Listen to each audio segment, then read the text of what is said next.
Hello बच्चों। तो आज वाली क्लास में मैं कॉम्प्लेक्स नंबर पे ढेर सारे क्वेश्चंस करवाऊंगा।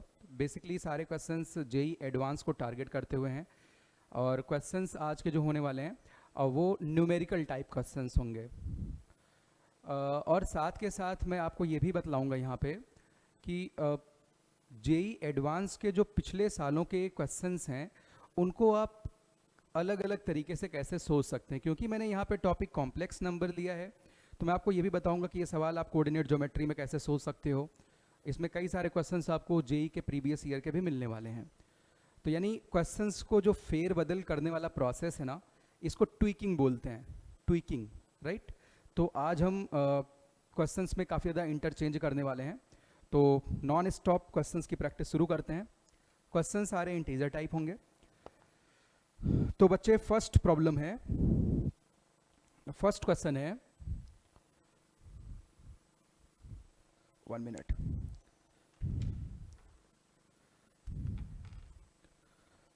मॉडुलस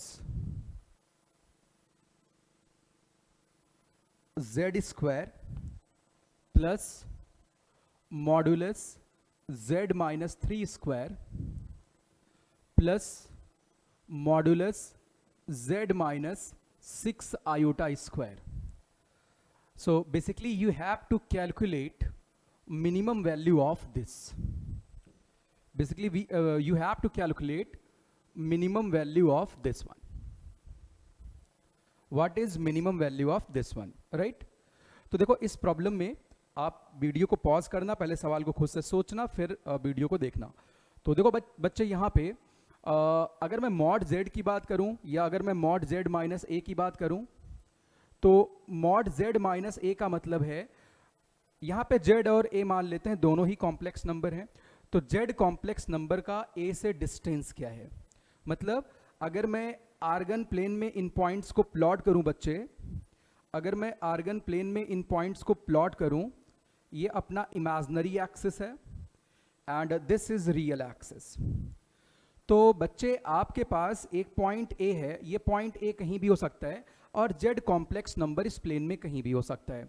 तो z माइनस ए मैग्नीट्यूड का मतलब आप कुल मिला के इस पॉइंट का इससे डिस्टेंस, z से डिस्टेंस कैलकुलेट कर रहे हैं, राइट। जैसे आप वेक्टर फॉर्म में यूज करते हैं, आप यहाँ पे वेक्टर के तरीके से भी सोच सकते हैं। आपके पास आर्गन प्लेन में दो पॉइंट हैं जिनके पोजीशंस गिवन है a एंड z, राइट। तो अब आपसे ये पूछा जाए कि इस ए बी सेगमेंट का लेंथ क्या होगा, तो यानी ए बी का मैग्नीट्यूड तुम्हें लिखना है। So you can write it like position vector. आप just like complex number treat कर सकते हैं, वेक्टर ट्रीट कर सकते हैं। Position vector of B minus position vector of A और बच्चे इसका मैग्नीट्यूड, राइट। तो ये जो मॉड वर्ड लिखा हुआ ये क्या बतलाता है, मॉडुलस z का मतलब किसी भी कॉम्प्लेक्स नंबर z का ओरिजिन से distance, and modulus z minus a का मतलब किसी भी कॉम्प्लेक्स नंबर z का a से डिस्टेंस। तो यहाँ पे आपके पास कॉम्प्लेक्स नंबर z का ओरिजिन से डिस्टेंस, उसका स्क्वायर किया हुआ है। कोई भी पॉइंट 3 से डिस्टेंस, उसका स्क्वायर किया हुआ है। ये 3 पॉइंट कहाँ पे है, मिस 3,0 पॉइंट लिखना चाहिए और वहाँ पे क्या लिखा 6 आयोटा यानी 0,6 से डिस्टेंस के स्क्वायर का सम मिनिमम है, राइट। तो देखो बच्चे यहाँ पे आपके पास 3 पॉइंट्स हैं। तो आर्गन प्लेन में ये तीनों पॉइंट्स जो भी हैं आपका मन करे लोकेट कर लो, वैसे कोई ज़रूरत नहीं है बट मैं लोकेट कर देता हूँ अभी। तो बच्चे आपके पास 3 पॉइंट हैं। बहुत ही उम्दा सवाल है, बहुत ही बढ़िया ज्योमेट्रिकल रिजल्ट तुम्हें मिलने वाला है। ये सवाल कहीं भी पूछा जा सकता है। रियल z, तो बच्चे z कोई भी कॉम्प्लेक्स नंबर है, उसका 3 पॉइंट, वो तीनों पॉइंट क्या है 0 0। एक पॉइंट बच्चे 0 0 है, अगला पॉइंट बच्चे है 3,0 और अगला है 0,6 0,6। तो यानी इन तीनों पॉइंट को अगर ज्वाइन कर दें एक ट्रायंगल बन रहे, आप ये देख पा रहे हैं। अगर इन तीनों पॉइंट को ज्वाइन कर दिया जाए एक ट्रायंगल बन रहे। तो बच्चे इसी प्लेन में कहीं पे z है और उस z का इन तीनों वर्टिसेस से अगर डिस्टेंस लेके स्क्वायर किया जाए, उसी का मिनिमम वैल्यू पूछ रखा है। तो भाई इस पे ऑलरेडी मैंने वीडियो बना रखी है। डिस्टेंस के स्क्वायर का सम बच्चे मिनिमम तब होता है जब z कहाँ चला जाए, ट्रायंगल के सेंट्रॉयड पे चला जाए। कहाँ चला जाए, ट्रायंगल के सेंट्रॉयड पे चला जाए, राइट। तो ये रिजल्ट आप मेमोराइज भी कर सकते हैं, इसका प्रूफ मैंने ऑलरेडी कर रखा है, ठीक है। तो मैं डिस्क्रिप्शन में उस प्रूफ का लिंक दे दूंगा, ठीक। चलिए बच्चे, तो इसका मतलब वो z कहाँ पे लाई करेगा, इसके सेंट्रॉयड पे लाई करेगा। तो बच्चे कुल मिला के तुम्हें इसका सेंट्रॉयड निकाल लेना है। तो बच्चे सेंट्रॉयड को मैं zg से लिखता हूं, तो zg जो भी होगा z1 plus z2 plus z3 by 2 हो जाएगा, राइट। तो यानी 0 plus 0 iota, 3 plus 0 iota, 0 plus 6 iota divided by 2, sorry divided by 3, sorry divided by 3। तो बच्चे z क्या आ जाएगा 1 प्लस 2 आयोटा। हम सेंट्रॉयड कैलकुलेट कर रहे हैं, z1 plus z2 plus z3 by 3 होगा। वेक्टर में a vector plus b vector plus c vector by 3, और हम कोऑर्डिनेट्स में x1 plus x2 plus x3 by 3 and y1 plus y2 plus y3 by 3 पढ़ते थे, राइट। चलिए, तो बच्चे आपके पास वो z मिल गया जिससे दूरी का स्क्वायर करके हमें मिनिमम वैल्यू कैलकुलेट करना, और z कहाँ पे जाएगा, सेंट्रॉयड पे जाएगा। तो बच्चे आप ये z की वैल्यू पुट करके फटाफट से मिनिमम वैल्यू निकाल लीजिए। तो बच्चे इसका स्क्वायर यानी यहाँ पे 1 प्लस 2 आयोटा माइनस 0 का स्क्वायर कर रहे हैं आप, तो बच्चे 5 आ जाएगा। यहाँ पे आप 1 प्लस 2 आयोटा पुट करिए, तो बच्चे 4 प्लस 4 8 आ जाएगा, राइट, प्लस 8। बच्चे यहाँ पुट कर देते हैं, तो 1 प्लस 2 आयोटा, इसका मतलब 16 1 17 प्लस 17 आ जाएगा। तो बच्चे right answer should be 30, right. तो इसका आंसर क्या होना चाहिए लाल, 30 होना चाहिए, ठीक है भाई। तो आप इस तरीके से अप्रोच करेंगे। नेक्स्ट प्रॉब्लम पे चलते हैं बच्चे, हम अपने अगले सवाल पे चलते हैं।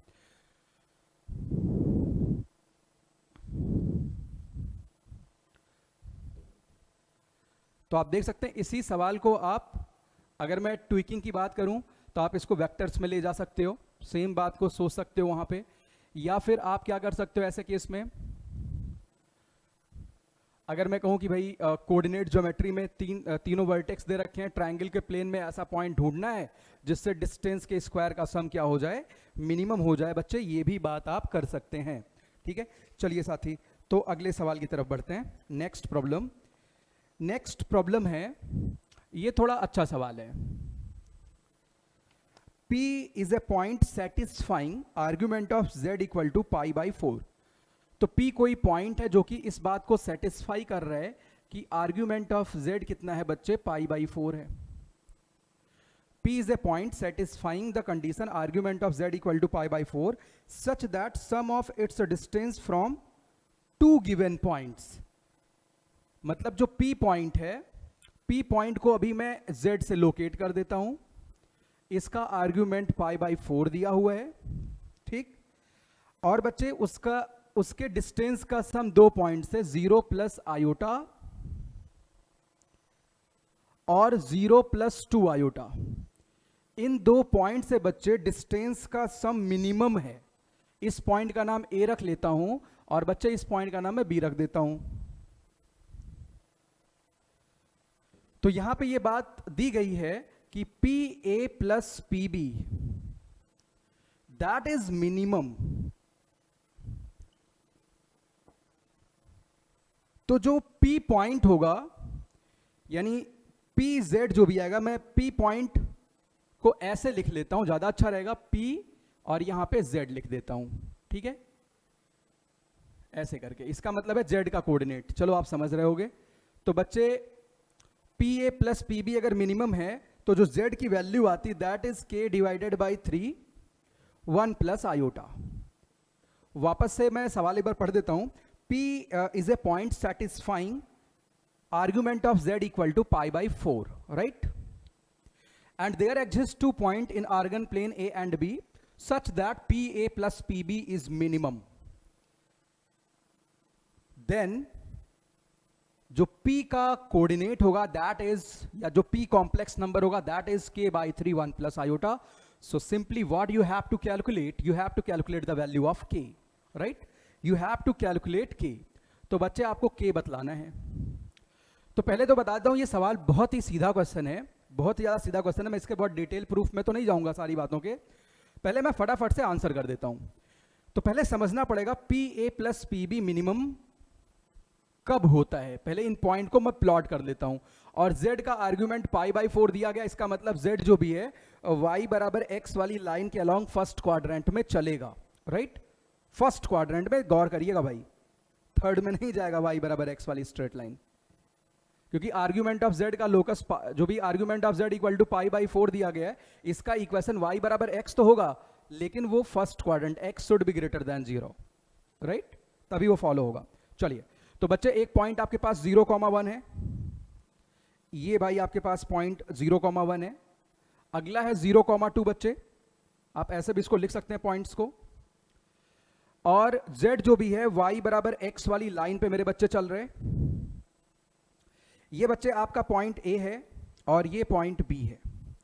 P जो भी है, यानी जो z है, वो इसी लाइन पे चल रहा है, y बराबर x वाली लाइन पे, राइट? y बराबर x वाली लाइन पे बच्चे चल रहे हैं। चलिए भाई, y बराबर x वाली लाइन पे चल रहा है बच्चे। तो अब z कैन बी, यानी जो p पॉइंट है, p can be here, p can be somehow here, यहां पे भी हो सकता है।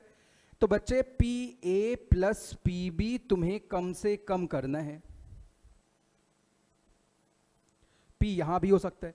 तो p का जो लोकेशन होगा वही तो पूछ रखा है, तो भाई p कहीं भी जा सकता है।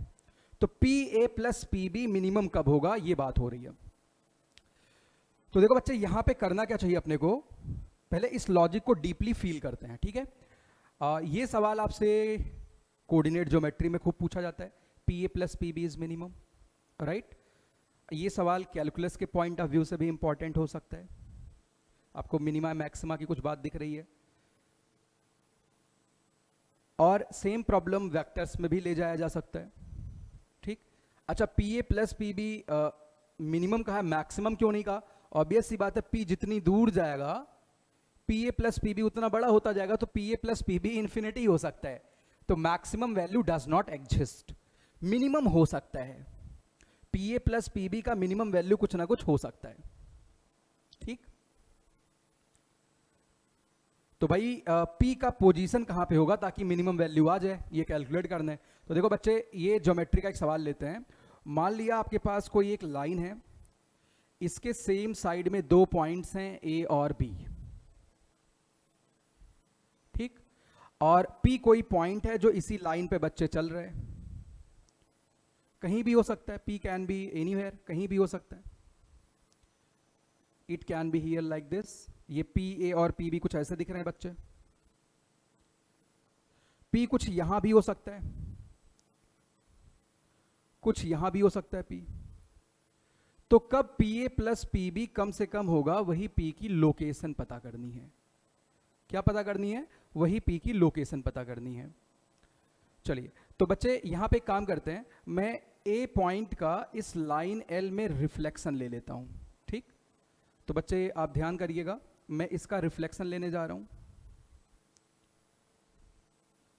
अच्छा, ये रिफ्लेक्टेड पॉइंट A डैश है मान लिया, ठीक है? अच्छा, अभी P कहीं भी हो सकता है, आप ध्यान दीजिएगा। P यहां है, P कभी यहां रहेगा, P कभी यहां पे आएगा, P कभी यहां, इट कैन बी हियर, कहीं भी जा सकता है। तो मैंने इसका अभी चुपचाप से क्या कर लिया है, रिफ्लेक्शन ले लिया है, ठीक? अब देखिए बच्चे, मैं यहां पे ट्रायंगल इनइक्वालिटी यूज करने जा रहा हूं। मुझे लगता है डायग्राम बहुत मैं खिंच पिच कर रहा हूं, बट आप समझ जाएंगे। तो अभी मैंने P यहां पे, P धीरे धीरे चलेगा इधर, राइट? आप फोकस करिएगा भाई। ये बच्चे मैं इसको ऐसे ज्वाइन कर देता हूं। एक्चुअली रिजल्ट मुझे याद है, बट मैं आपको फील करवाना चाह रहा हूं। तो बच्चे, आप एक बात यहां पे समझ लीजिए, क्योंकि आपने इस पॉइंट का रिफ्लेक्शन लिया था, तो ये वाला जो लेंथ होगा, अगर मैं इसकी बात अभी करूं, ये जो पी ए है और जो पी ए डैश है, ये दोनों आपस में क्या होंगे, बराबर होंगे। ये दोनों आपस में क्या होंगे भाई, बराबर होंगे। और ये वाली लाइन जो L है बच्चे, इसके लिए क्या बन रही है, एंगल बाइसेक्टर। अच्छा, अगर मैं अब ये बात यहां लिखने चलूं कि भाई P A plus P B को मैं P A dash plus P B लिख सकता हूं क्या? अभी P यहां है, P को मैं हर जगह लेके जाने वाला हूं। ऑब्वियसली भाई पी ए और पी ए डैश परस्पर बराबर हैं, ऐसे आप लिख सकते हैं। अच्छा, अगर मैं इसमें ट्रायंगल इनइक्वालिटी लगाऊं बच्चे, तो P A dash plus P B should be greater than triangle के थर्ड साइड से। ये इससे बड़ा रहेगा। मुझे नहीं लगता मेरे किसी भी बहादुर बच्चे को इस बात में थोड़ी बहुत भी दिक्कत होगी। अब देखो बच्चे, P चलते हुए और आगे आ गया, P बच्चे अब यहां आ गया। अच्छा, अब मैं इसको ज्वाइन कर देता हूं, ये देखो भाई, इसको ज्वाइन कर दिया, P अब यहां पे है, P बच्चे अब यहां पे है। मेरे मार्कर्स थोड़ा धोखा दे रहे हैं, चलो यहां पे कर लेते हैं। तो बच्चे अब ये और ये बराबर हो जाएंगे। मैं लाल आपको फील करवाना चाह रहा हूं, ठीक है? आप बिल्कुल परेशान मत होइए, मैं चाहता हूं इसको आप एक बार फील कर लें ताकि कभी ना भूले। बच्चे अब आप इसको B से मिला दो। अगेन आप देखिए बच्चे, अब P ऐसे चल रहे हैं ना, P A dash plus P B किया, P आगे चला गया, तो फिर से क्या बना, P A dash plus P B, that should be greater than A dash B, A dash B. अच्छा, P यहां आ जाए तो अभी भी भाई यही बात लागू हो रही है। अब सवाल है, P A dash plus P B A dash B से बड़ा होता है, ये ट्रायंगल इनइक्वालिटी है, ट्रायंगल के दो साइड का सम तीसरी साइड से बड़ा होता है, राइट? और मेरे लाल अब वो जगह आने वाली है, अब P यहीं पे इसी लाइन पे आ गया, तब P A dash plus P B will be equal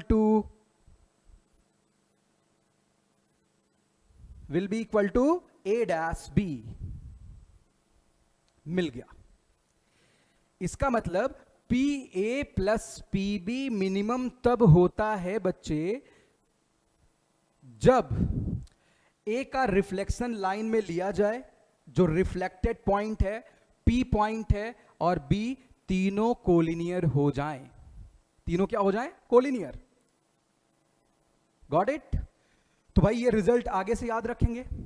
तो कभी भी अगर किसी भी लाइन के सेम साइड में दो पॉइंट ए और बी दे रखे हैं, आप दूसरी सिचुएशन भी कर लेना, अगर अलग अलग साइड दिए होंगे, सेम ज्योमेट्री करनी है, तो बच्चे आप ए पॉइंट का गिवन लाइन में रिफ्लेक्शन लेंगे, अगर P A plus P B को मिनिमम करना। मैक्सिमम क्यों नहीं है? Because maximum can be infinity. आप खूब दूर लेके चले जाओ, इन्फिनिटी आ जाएगा, वो एग्जिस्ट नहीं करता है। तो आप ए पॉइंट का या बी पॉइंट का लाइन में रिफ्लेक्शन लेना, और पी चल रहा है, एक ऐसा समय आएगा, देखो भाई ये लाइन है, ए डैश बी डैश रिफ्लेक्शन लेंगे, पी इस पे चलता रहा, एक ऐसा समय आएगा जब बी पी और रिफ्लेक्टेड जो ए है वो तीनों सेम लाइन पे लाई करेंगे, वही वो कंडीशन होगी जब P A plus P B minimum होगा। ठीक है बच्चे? वही वो कंडीशन होगी जब वो मिनिमम होगा बच्चे। अब देखो इस सवाल को करने, तो भाई इस सवाल में फिर कुछ करना ही नहीं है, अब मैं इस सबको कर देता हूं रब।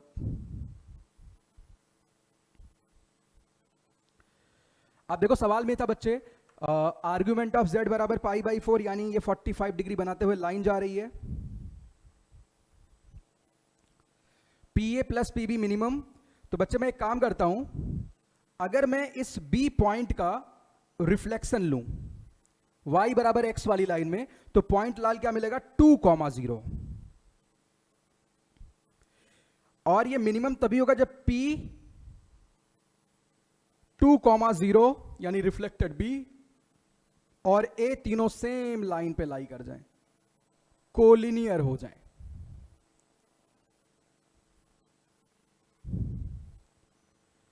ठीक है बच्चे? तो क्या आप इस लाइन का equation, A B dash line का इक्वेशन लिख सकते हो? Of course you can write equation of this line, x/2 plus y/1 equals 1। और बच्चे इसका आप इंटरसेक्शन कौन सी लाइन से निकाल रहे हैं? y बराबर x वाली लाइन से निकाल रहे हैं। बच्चे आप y की जगह पे x पुट कर दीजिए, यानी x बराबर आपको मिल जाएगा 2/3, और y बराबर बच्चे क्या मिल जाएगा? 2/3। y बराबर x से इंटरसेक्शन क्यों निकाला? क्योंकि आपको p का कोऑर्डिनेट चाहिए, तो y बराबर x और इस लाइन का मैंने पॉइंट ऑफ इंटरसेक्शन निकाल लिया। तो बच्चे p का कोऑर्डिनेट आ गया 2/3, 2/3 कॉम्प्लेक्स वाले ऐसे कहेंगे 2/3 प्लस 2/3 आयोटा। बच्चे 2 कॉमन निकाल लो तो k की वैल्यू कितनी आ जाएगी? 2। अच्छा अब देखो जो मैंने बोला ट्विकिंग, सवालों में फेरबदल करना, तो P A minus P B पे अगर चर्चा करी जाए बच्चे, तो इट इज क्वाइट ऑब्वियस कि P A minus P B जो है ये हमेशा 0 से तो बड़ा रहेगा, क्योंकि मॉड्यूलस भाई यहां लगा के चल रहे हैं, 0 से क्या रहेगा बच्चे? बड़ा रहेगा। अच्छा 0 कब होगा?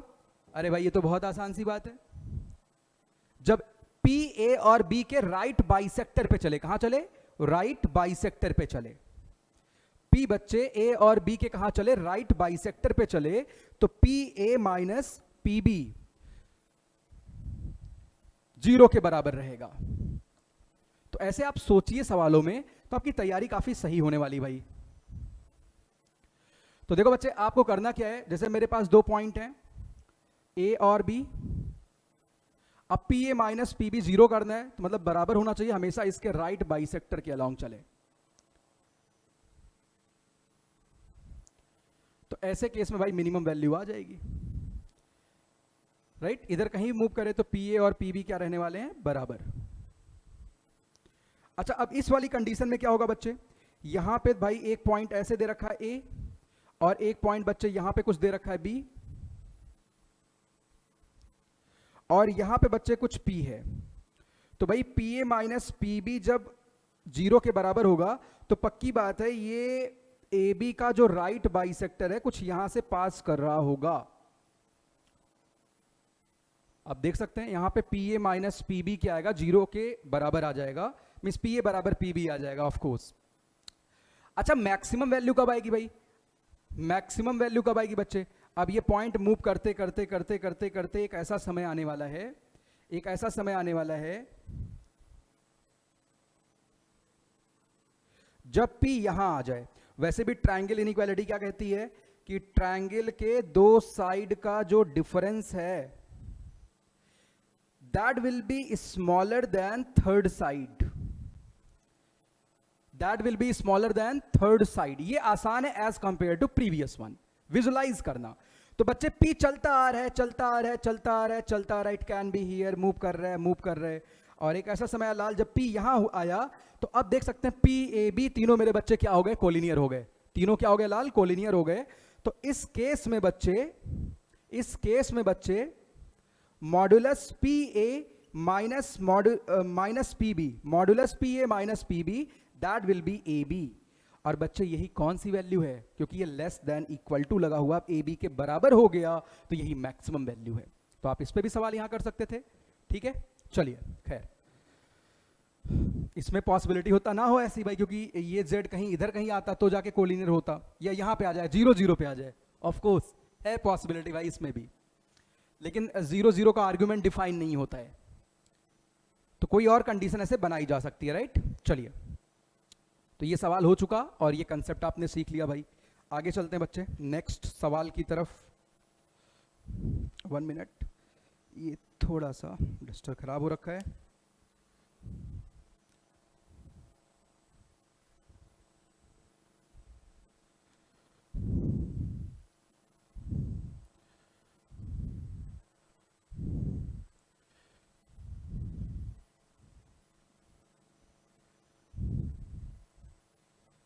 तो बच्चे नेक्स्ट प्रॉब्लम पे चलते हैं।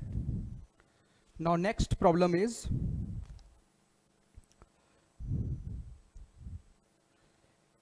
इसमें बच्चे आपके पास ये दिया गया है कि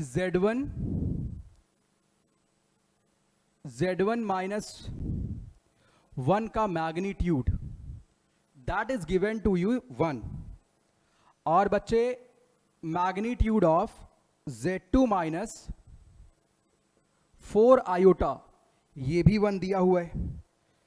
then you have to compute difference of maximum value, means आपको ये बतलाना है Z1 माइनस Z2। भाई ये बहुत छोटे सवाल हैं, माइनस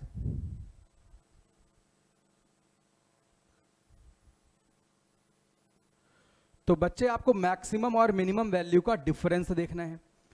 तो बच्चे ये सवाल बहुत आसान है। मान लिया आपके पास, चलो ऐसे थोड़ा फील करते हैं, ये बेसिकली Z1 पॉइंट एक सर्कल पे लाई कर रहा है जिसका सेंटर 1,0 पे और रेडियस कितना है 1 है।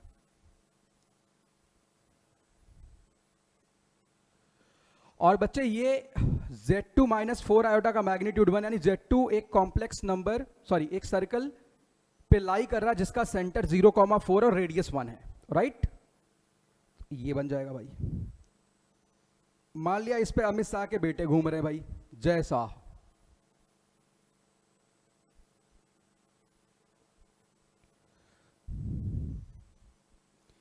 और इस पे राहुल गांधी घूम रहे हैं। तो बच्चे Z2 इस पे कहीं घूम रहा है, Z2 इस पे कहीं घूम रहा है लाल, और Z1 इस पे कहीं घूम रहा है। So simply what you have to calculate, you have to calculate difference of these two values, maximum and minimum, इसका डिफरेंस। अच्छा, मैक्सिमम वैल्यू कब मिलेगी भाई? अगर दोनों इस पे घूम रहे, दोनों साइकिल चला रहे हैं। तो बच्चे मैक्सिमम वैल्यू डायमेट्रिकली अपोजिट आने वाली है। थोड़ा भाई डायग्राम खराब है। मैक्सिमम वैल्यू कब आएगी? दोनों डायमेट्रिकली किधर हो जाएं? अपोजिट हो जाएं। यानी Z2 यहां पे हो और Z1 यहां पे हो, इससे बड़ी दूरी तो मिल ही नहीं सकती है। इससे बड़ी दूरी बच्चे नहीं मिल सकती है। अच्छा, मिनिमम कब आएगा? मिनिमम के लिए Z2 यहां होना चाहिए और Z1 यहां होना चाहिए। तो बच्चे पहले मैक्सिमम निकाल लेते हैं। तो मैक्सिमम Z2 माइनस Z1 का जो मॉड्यूलस होगा वो बच्चे इनके सेंटर के बीच की दूरी निकाल लो। तो कितना होगा? ये डिस्टेंस फॉर्मूले से निकालिए आप। 1 माइनस 0 का स्क्वायर 4 का स्क्वायर √17। तो बच्चे √17 और दोनों का रेडियस 1 और 1 है, रेडियस जोड़ दो तो 2। देखो भाई, ये वाला डिस्टेंस बच्चे हमने ऐड किया और लाल ये वाला डिस्टेंस हमने ऐड किया, राइट। ये वाला ऐड किया और ये वाला ऐड किया बच्चे, तो 2। अच्छा, अब एक काम करते हैं, मिनिमम देख लेते हैं। Minimum value Z2 minus Z1। तो बच्चे मिनिमम वैल्यू कब आएगी? अब आप सेंटर के बीच की दूरी निकाल लीजिए, दोनों रेडियस को गौर करिए, इधर सेंटर के बीच की दूरी निकाल लीजिए यहां से यहां तक की, उसमें से दोनों का रेडियस आप सब्ट्रैक्ट कर दीजिए। तो बच्चे √17 से आप 2 माइनस करेंगे और अब बच्चे इन दोनों का आप डिफरेंस ले लीजिए। So difference will be 4। तो ज्योमेट्रिकली प्रोसीड करना बहुत ही बेहतर होगा इस सवाल में।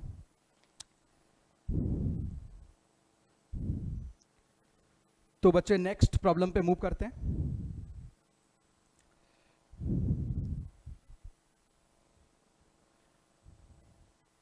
नेक्स्ट प्रॉब्लम अगेन बहुत इजी क्वेश्चन है।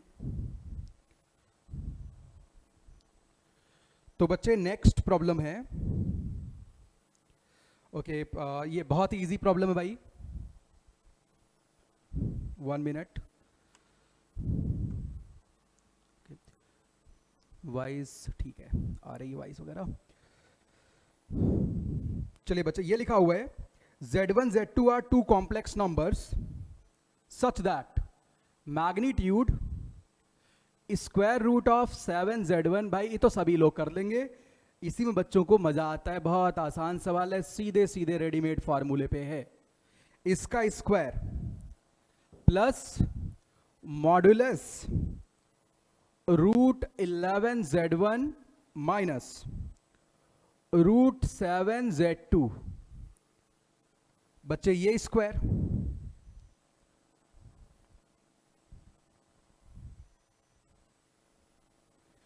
और लाल ये स्क्वायर दिया गया है, that will be equal to K times modulus Z1 square plus modulus Z2 square. तो मैंने फैन और एसी बंद कर रखी है तो पसीने से भीगना शुरू हो रहा हूं। चलिए भाई, बट क्वेश्चंस नॉन स्टॉप चलने वाले हैं। तो K modulus Z1 square plus modulus Z2 square. Obviously you have to calculate numerical value of K। तो बच्चे आपके पास ये वाली बात शायद होगी, होनी भी चाहिए। Z1 प्लस Z2 के मॉड्यूलस का स्क्वायर तो ये होता है लाल modulus z1 square plus modulus z2 square plus 2 times real part of z1 z2 bar, या फिर 2 times real part of z1 bar z2। जिनको ये बात पता यहां से कर लें, या सिंपली आपको ये बात जरूर पता होगी, अगर ये नहीं पता है तो z1 प्लस इसका स्क्वायर बच्चे z इंटू जेड बार होता है, तो z1 प्लस z1 बार प्लस z2 बार के बराबर आएगा बच्चे।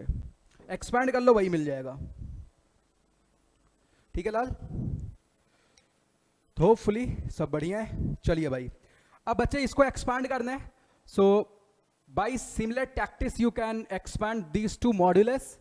तो बच्चे यहां से 7 मॉड्यूलस z1 और 11, तो 18 मॉड्यूलस z1 स्क्वायर आ गया। 18 मॉड्यूलस z1 स्क्वायर, 11 7 फिर से बच्चे यहां पे 18 आएगा मॉड्यूलस z2 स्क्वायर। बाकी मैंने लिखा नहीं, आप लिख लेना, कट जाएंगे। तो बच्चे k की वैल्यू क्या होनी चाहिए, 18 होनी चाहिए। तो एक बार मैं मैच कर देता हूं। ठीक है, नेक्स्ट प्रॉब्लम बहुत ही आसान सवाल था ये। 164, ये एक बेहतर सवाल है, मतलब मेरे पास 164 नंबर है। तो चलिए बच्चे नेक्स्ट सवाल देखते हैं। Let a set of point S in Argand plane, let set of point S in the Argand plane satisfying, देखो बच्चे, sine of modulus Z is greater than 0। कई सारे सेट ऑफ पॉइंट्स S हैं in the Argand plane satisfying this condition. जैसे Z की बहुत सारी values condition को सेटिस्फाई कर रही हैं, कहने का ये मतलब। और एक और बात बतला रखी है, where modulus Z is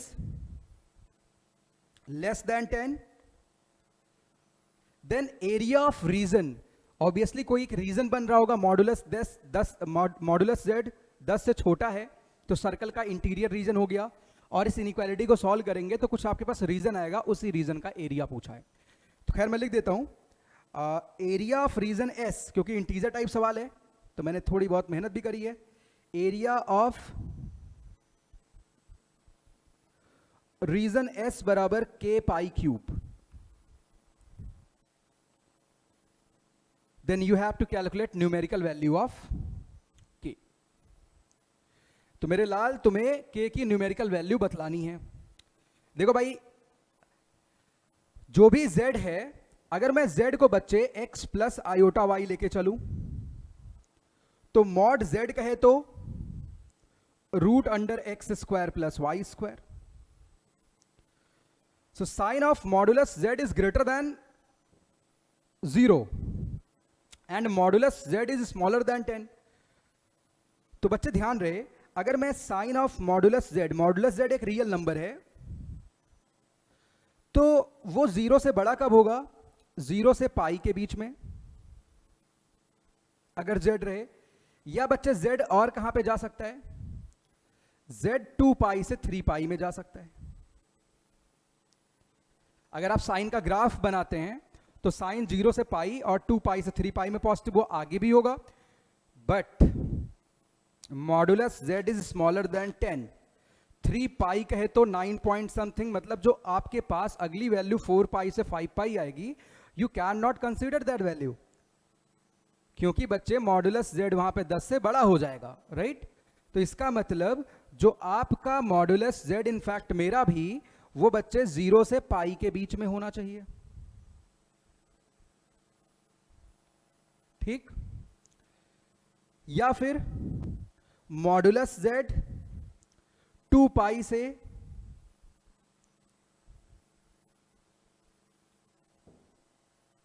3 पाई में होना चाहिए। एक मिनट, मैं एक बार डस्टर ले आता हूं।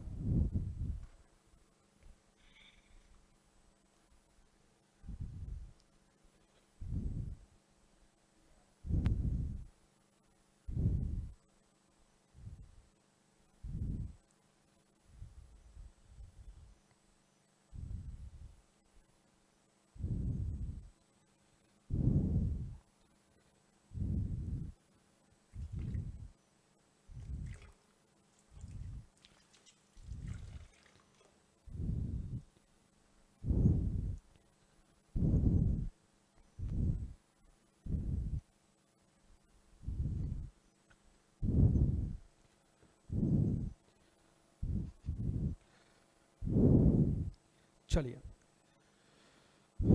तो बच्चे आपके पास मॉडुलस z जो भी है,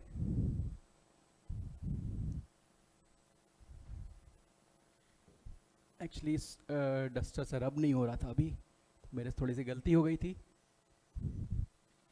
चलिए, तो बच्चे मॉडुलस z जो भी है 0 से पाई के बीच में है, ठीक।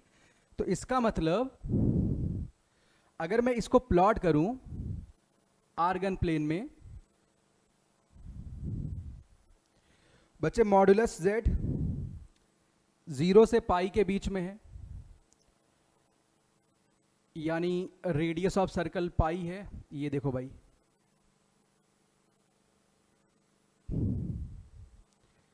या फिर 2 पाई से 3 पाई के बीच में है। अब बच्चे 2 पाई वाला बना लेते हैं,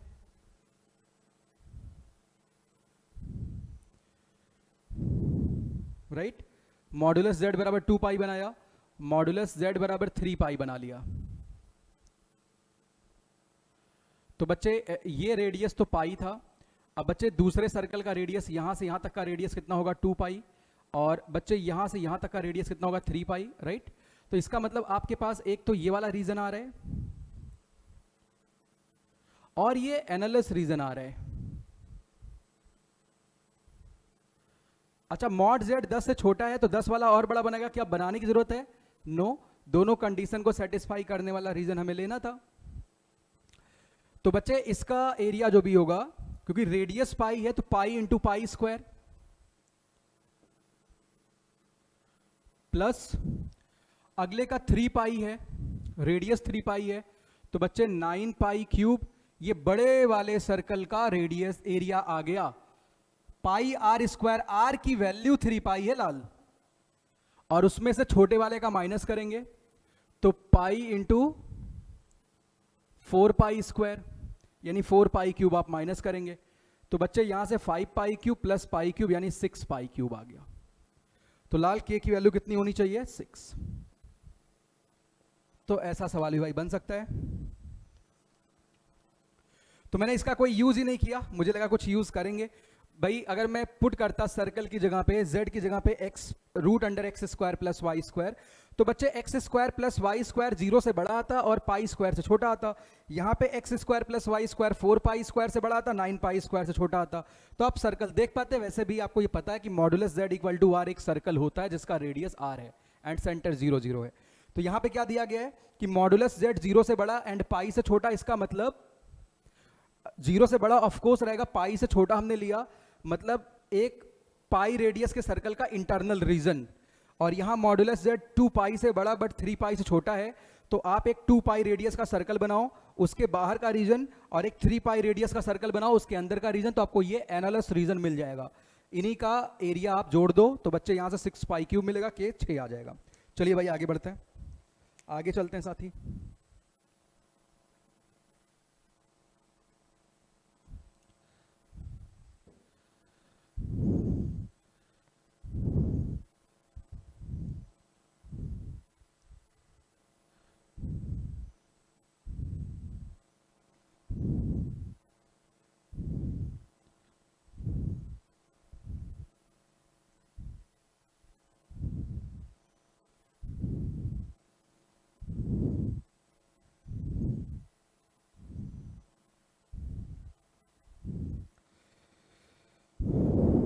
तो साथी नेक्स्ट प्रॉब्लम देखते हैं। ये काफ़ी इजी प्रॉब्लम लग सकता है अगर किसी ने बेसिक्स अच्छे किए होंगे तो यहाँ पे दिया गया sigma k equal to 1 to 2006 2007 minus k cos 2k pi divided by 2007, and if this is equal to minus n divided by 2, then simply you have to calculate n, right? तो बच्चा रे क्या करना है, n कैलकुलेट करना है। आप फटाफट एक मिनट वेट कर लो, आप ट्राई कर सकते हो।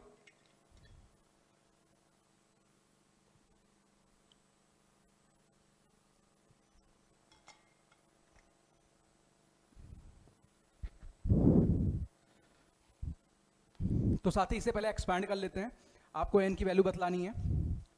तो बच्चे सीरीज वाले सवाल ऐसे सवाल जे ने पहले पूछ भी रखे हैं। तो बच्चे यहाँ पे के की वैल्यू आप 1 पुट करिए। So you will gate 2006 cos 2 pi divided by 2007। फिर बच्चे के की वैल्यू आप 2 पुट करिए, 2005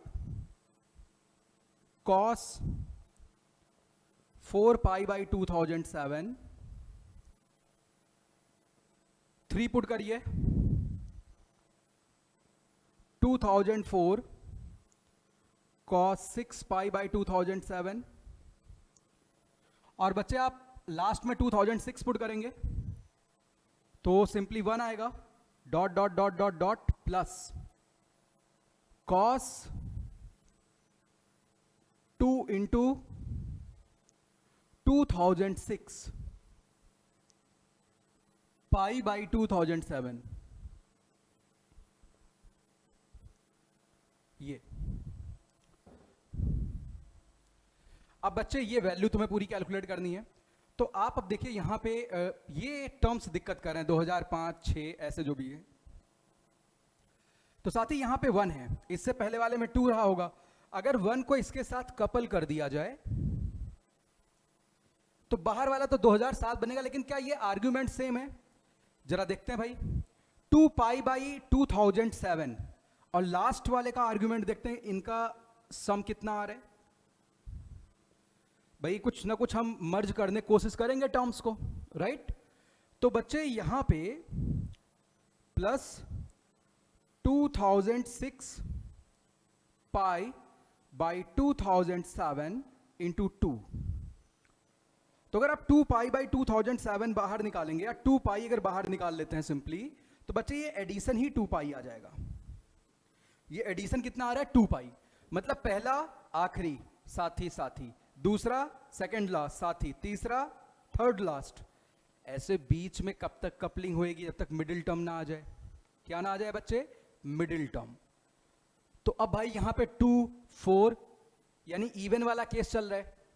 2, 4, 6, 8, 10 ऑड होता तो बीच में अकेला कोई मिडिल टर्म बच जाता, लेकिन इवन चल रहा है। इसका मतलब हर एक का कोई ना कोई जोड़ा मिलता जाएगा, मतलब ये पेयर कंप्लीट हो जाएगा। कहां पे होगा? 2006 के आधे पे हो जाएगा, 1003 पे हो जाएगा। 1003 वो फोल्डिंग वाली वैल्यू है, लास्ट वाली है, राइट? चलिए भाई, यानी 1003 का साथी कौन हो जाता? 1004। उसके बाद सब आगे पीछे मिल ही रहे हैं। चलिए बच्चे, तो मतलब 1003 पे खत्म करना है। अच्छा, इसका मतलब इस वाले एंगल को, जो लास्ट वाला एंगल है बच्चे, ऐसे cos 2 इंटू 2006 बाई 2007 को मेरे लाल आप ऐसे लिख सकते हैं, 2 pi minus 2 pi by 2007, right? क्योंकि इनका सम कितना था? 2 पाई था। तो यानी भाई वो वाला एंगल भी, क्योंकि cos 2 pi minus theta cos theta होता है, तो बच्चे cos 2 पाई बाई 2007 बन जाएगा। तो भाई यहां पे 2006 cos 2 पाई बाई 2006 है, यहां बच्चे 1 इंटू cos 2 पाई बाई 2007 आ जाएगा। तो cos 2 पाई बाई 2007 बच्चे आप कॉमन निकाल लो, तो 2006 और 1 ऐड हो जाएंगे, ठीक? तो यानी बच्चे क्या आएगा? 2007 आ जाएगा। अब भाई आप समझ रहे हैं, ऐसे 5 के लिए उधर से 2 मिलेगा और 4 के लिए उधर से 3 मिलेगा, तो 2007 में बाहर ही निकाल लेता हूं। तो बच्चे बचेगा cos 2 पाई बाई 2007 प्लस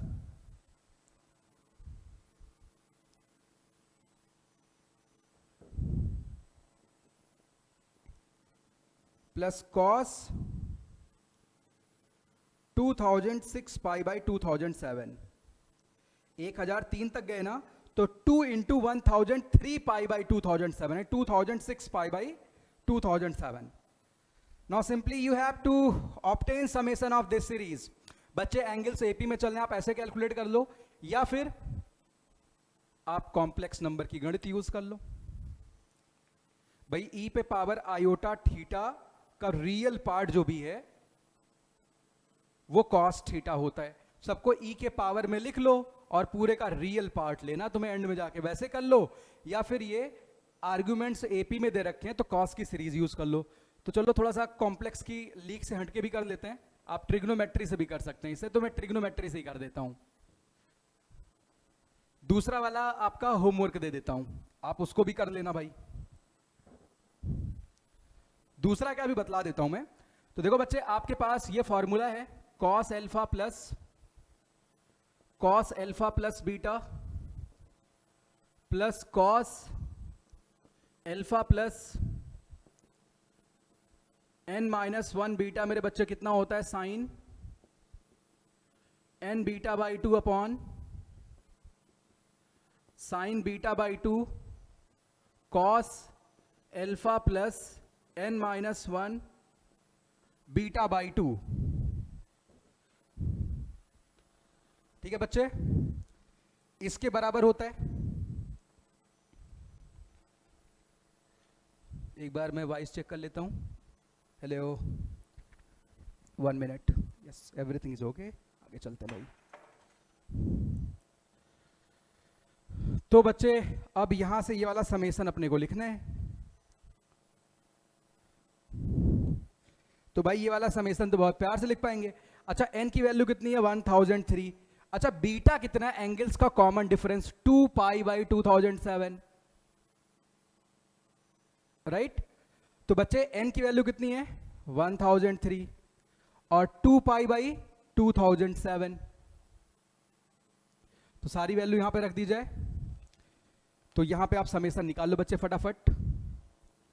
तो साइन, अच्छा अभी मैं थोड़ी सिंप्लिसिटी के लिए काम करूं, मैं पाई बाई 2007 को इतना बड़ा डेटा ना लिख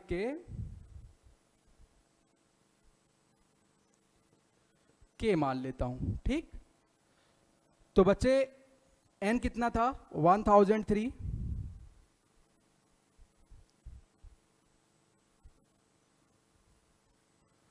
और बीटा कितना आएगा. तो ये अगर बच्चे यहां पे 2k है तो यहां पे क्या लिखा हुआ लाल 4k. तो डिफरेंस कितना आ रहा है 2k आ रहा है. तो 2k बाई 2 करेंगे, सिंपली यहां k रहेगा अपॉन साइन के कॉस एल्फा कहे तो 2k, एल्फा कहे तो बच्चे कितना आएगा 2k. n कितना है 1003 माइनस 1 कहे तो 1002. अच्छा, यहां पे आप 2k कर रहे हो बच्चे, यहां पे 1002 सिंपली आ जाएगा, यानी 1004k. अब आप समझ गए होंगे, ऊपर नीचे 2 से मल्टीप्लाई डिवाइड कर लो बच्चे. 2 साइन ए साइन बी बन जाएगा, जो कि था साइन ए प्लस बी, यानी 2007 के. हालांकि इतनी मेहनत नहीं करनी पड़ती, कॉम्प्लेक्स नंबर में बातें हमें याद रहती हैं सीधे कि क्या आने वाला है. nth रूट ऑफ यूनिटी के कंसेप्ट से. चलिए बच्चे, sign A plus B plus sine A minus B करते तो माइनस साइन के आ जाता अपॉन बच्चे 2 साइन के आ जाता. अपॉन में बच्चे क्या आएगा 2 साइन के आ जाएगा.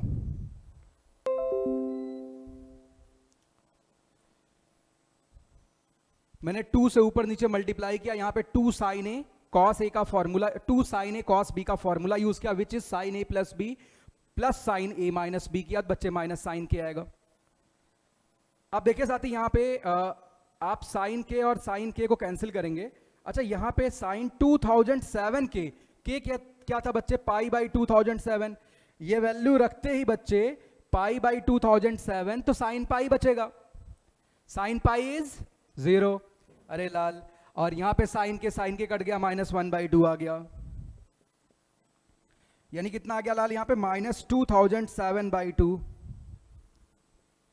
तो बच्चे -n/2 के बराबर था, n की वैल्यू पूछ रखी है, तो n की वैल्यू कितनी आ गई 2007। अच्छा कॉम्प्लेक्स नंबर से कैसे करेंगे, 1 मिनट भाई वेट करो।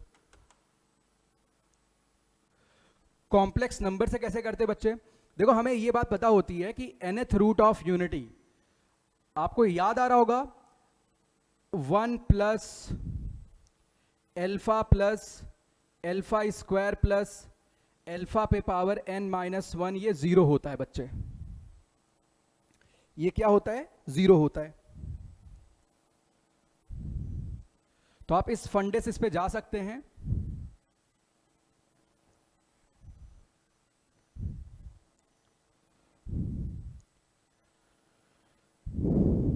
बस 1 मिनट साथी वेट करो आप। अच्छा बच्चे अब देखो यहाँ पे ये nth रूट ऑफ यूनिटी का सम है। अच्छा ये एल्फा क्या होता है, एल्फा होता है बच्चे e पे power iota 2π/n। Alpha square क्या होता है, e पे पावर आयोटा 4π/n।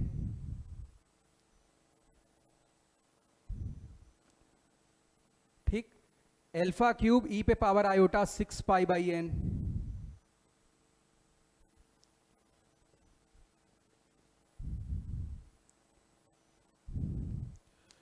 तो बच्चे इन सबका जो सम है, इन सबका जो सम है मेरे लाल, इसको आप -1 कर दो, क्या कर दो -1। अच्छा जो सीरीज लिखी गई है उसमें n की वैल्यू कितनी है, जो सवाल मैंने दिया था उसमें n की वैल्यू कितनी थी, उसमें n की वैल्यू कितनी थी बच्चे 2007, कितनी थी 2007। तो यानी ये 2006 तक लिखा हुआ है, तो बच्चे आप ऐसे लिखते alpha plus alpha square plus dot dot dot alpha पे पावर 2006, और मेरे लाल ये वैल्यू -1 के बराबर है। तुम्हें इसी का रियल पार्ट लेना है, रियल पार्ट कहे तो कॉस वाला रियल पार्ट लेना है। तो बच्चे ये आप इस सीरीज का समेशन लिखो, ये जीपी चल रहे, चलो अब आप यहां से कर देना भाई, यहां से आप इस सीरीज का समेशन कर सकते हैं। तो यहीं से आप ये कैलकुलेट कर पाएंगे कि cos 2π/2007 plus cos 4π/2007 plus dot dot dot cos 2006π/, थोड़ी मेहनत आप कर लेना लाल, मेरे ऊपर विश्वास रखो, ये 1/2 आ जाएगा। कैसे करोगे, यहाँ पे जीपी का समेशन वाला फॉर्मूला लगा देना, एल्फा पे पावर 2007 जहां पे आ रहे हैं उस सब की वैल्यू आप बहुत जल्दी जल्दी लिख पाओगे बच्चे, ठीक, थोड़ी मेहनत कर लेना आप यहाँ से। चलिए भाई तो आगे चलते हैं, नेक्स्ट प्रॉब्लम देखते हैं बच्चे, नहीं होगा आप कमेंट बॉक्स में लिख देना, मैं इसका सॉल्यूशन दोबारा डाल दूंगा, 5 मिनट का काम है।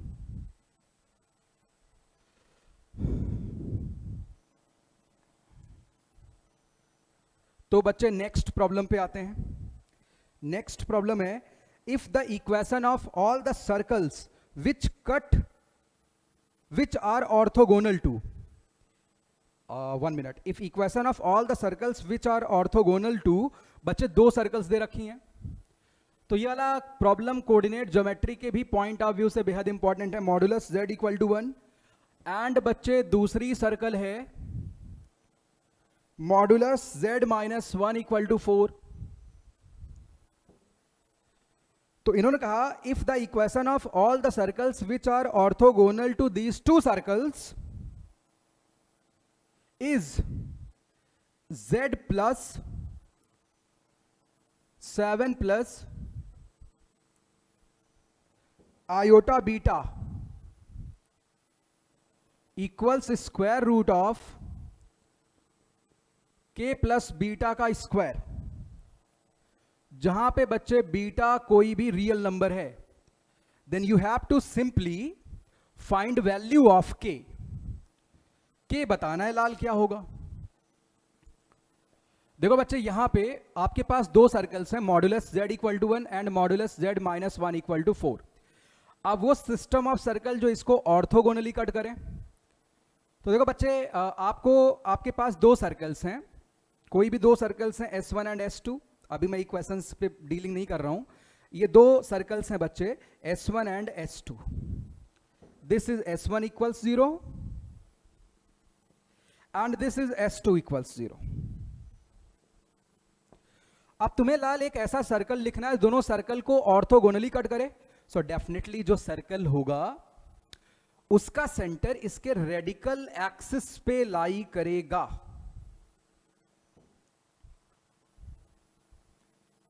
कहां लाई करेगा? इसके रेडिकल एक्सिस पे लाई करेगा। आंसर ऐसा क्यों? देखो पहले तो देखते हैं रेडिकल एक्सिस क्या होता है। रेडिकल एक्सिस ऐसी लाइन होती है जिससे हम टेंजेंट बनाते हैं तो बराबर लेंथ का आता है। टेंजेंट बनाते हैं तो कैसे आता है? बराबर लेंथ का आता है। इसके अलावा और एक बात है, रेडिकल एक्सिस किन्हीं भी दो सर्कल का जो रेडिकल एक्सिस है वो सेंटर ज्वाइनिंग लाइन पे परपेंडिकुलर भी होता है।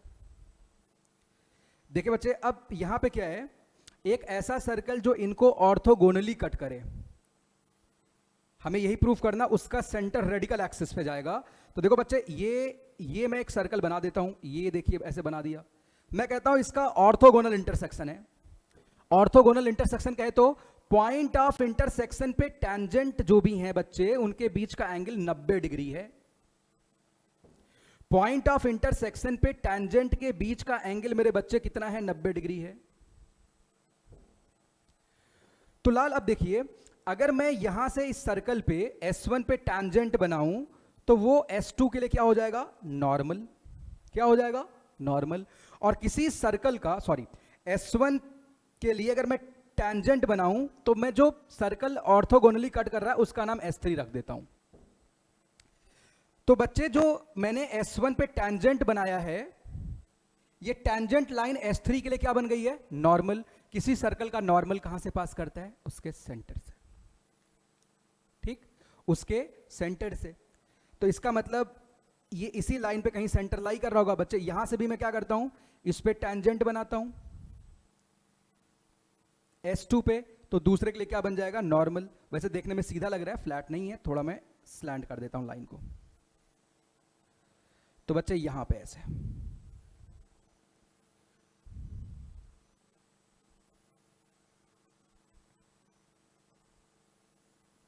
ध्यान दो, अगर दो सर्कल ऑर्थोगोनली कट कर रही हैं तो मतलब एक सर्कल दो सर्कल को ऑर्थोगोनली कट कर रहा है, इसका मतलब यह है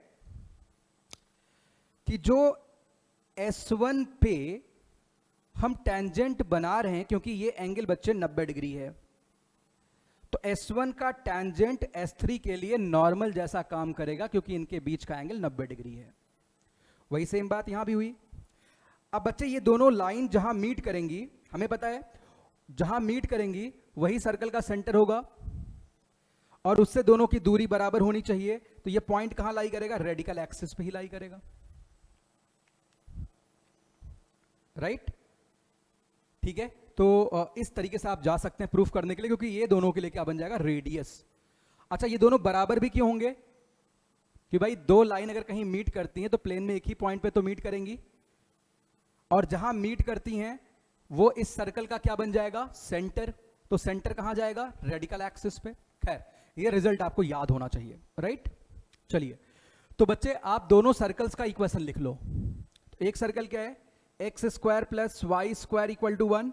दूसरा क्या बनेगा बच्चे? एक्स माइनस 1 का स्क्वायर प्लस वाई का स्क्वायर इक्वल टू 4 का स्क्वायर। दोनों को सब्ट्रैक्ट कर दो, दोनों को सब्ट्रैक्ट कर लो। S1 माइनस S2 जो भी है, that will be equation of radical axis. ऐसा क्यों? क्योंकि बच्चे रेडिकल एक्सिस डेफिनेशन क्या है? रेडिकल एक्सिस उन सारे पॉइंट का लोकस होता है जिससे दोनों सर्कल पे टेंजेंट बनाया जाए तो टेंजेंट बराबर लेंथ के हों। तो यानी आप जब रेडिकल एक्सिस की बात करोगे then you have to write root S1 equal to root S2। आप स्क्वायरिंग करके सब्ट्रैक्ट कर दो लाल, तो इससे तुम्हें रेडिकल एक्सिस का इक्वेशन मिल जाएगा। ठीक है, ये इक्वेशन ऑफ रेडिकल एक्सिस है। तो साथी, अगर ये वाली बात, मैं तो वैसे कहानी बतलाने लग गया, मुझे तो सवाल सॉल्व करना था, बट ठीक है। तो बच्चे आप S1 minus S2 equal to 0 कर दो, तो एक्स स्क्वायर कट जाएगा बच्चे, 2x आएगा। 2x बराबर -14। तो बच्चे x माइनस 7 आएगा, y कोऑर्डिनेट कुछ भी पता नहीं, बट x कोऑर्डिनेट जो भी होगा -7, रेडिकल एक्सिस फिक्स आ गया, x बराबर -7। तो यहां पे इन्होंने कहा इस सर्कल का इक्वेशन, किसका, S3 का, इस पे z कोई पॉइंट मान लेते हैं बच्चे इक्वेशन लिखने के लिए।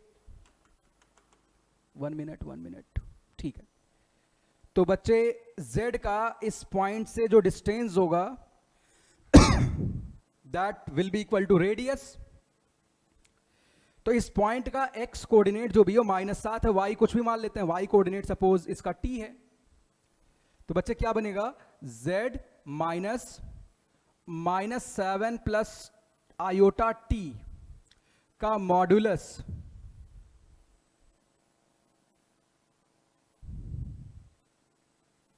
इसका बच्चे जो मॉड्यूलस होगा,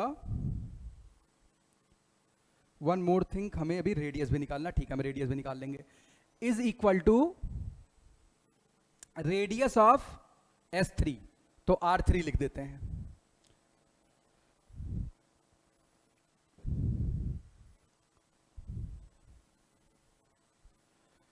अच्छा ये S3 का रेडियस कैसे निकालें भाई, इसका पॉइंट -7, t हमने लिख ही लिया बच्चे, क्या लिख लिया है, -7, t। तो किसी भी एक्सटर्नल पॉइंट से सर्कल पे, किसी भी सर्कल पे टेंजेंट बना दो, दोनों बराबर लेंथ की आएंगे। तो बच्चे -7, t से लेंथ ऑफ टेंजेंट लिखना है तो रूट S1 होता है, यानी बच्चे क्या आएगा, स्क्वायर रूट ऑफ -7 स्क्वायर कहे तो 49 प्लस t स्क्वायर -1, यानी बच्चे अंडर रूट क्या आएगा, 48 प्लस t स्क्वायर। तो साथ ही यहां पे क्या होगा, z plus 7 minus iota t का जो मॉड्यूलस है that will be equal to square root of 48 plus t square. अब बच्चे इन्होंने किस फॉर्म में दिया था, इनका कहना था कि ये वैल्यू बराबर है ऐसे, modulus z plus 7 plus iota beta बराबर square root of 48 plus beta square. तो इसका मतलब लाल क्या है कि मैं -t को बीटा मान लेता हूं, उससे कोई फर्क नहीं पड़ेगा, बीटा कोई भी रियल नंबर दिया था, इट्स ओके okay। यहां पे सॉरी ये दिया था k प्लस बीटा स्क्वायर, भाई k ही तो पूछा था लाल, तो k की वैल्यू कितनी आ जाएगी, 48, ये दिया था सवाल में, हमने क्योंकि t मान रखा है तो सॉल्व करने पर ऐसा आया। और इन्होंने ऐसे कहा था ऐसा है जहां बीटा कोई भी रियल नंबर है, तो भैया मैंने -t को बीटा कह दिया, -t भी कोई रियल नंबर हो सकता है। तो बच्चे k कितना आएगा, 48 आएगा। अगले सवाल पे चलते हैं लाल, अगले सवाल पे चलते हैं भाई फटाफट, 1 मिनट, ठीक है।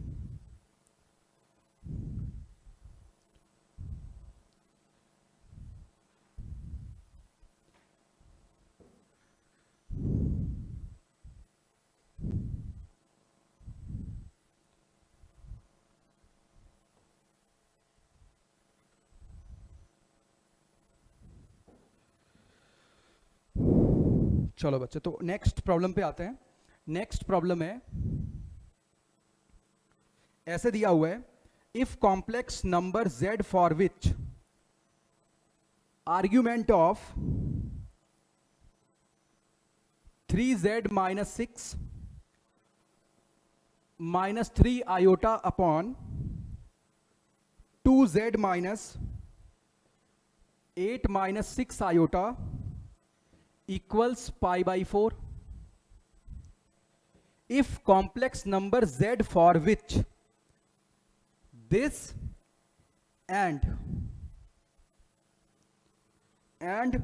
modulus z minus 3 plus iota equals 3, इसको अगर अच्छे से मैं लिख दूं तो z minus 3 minus iota modulus equals 3। If complex number z for which this and this are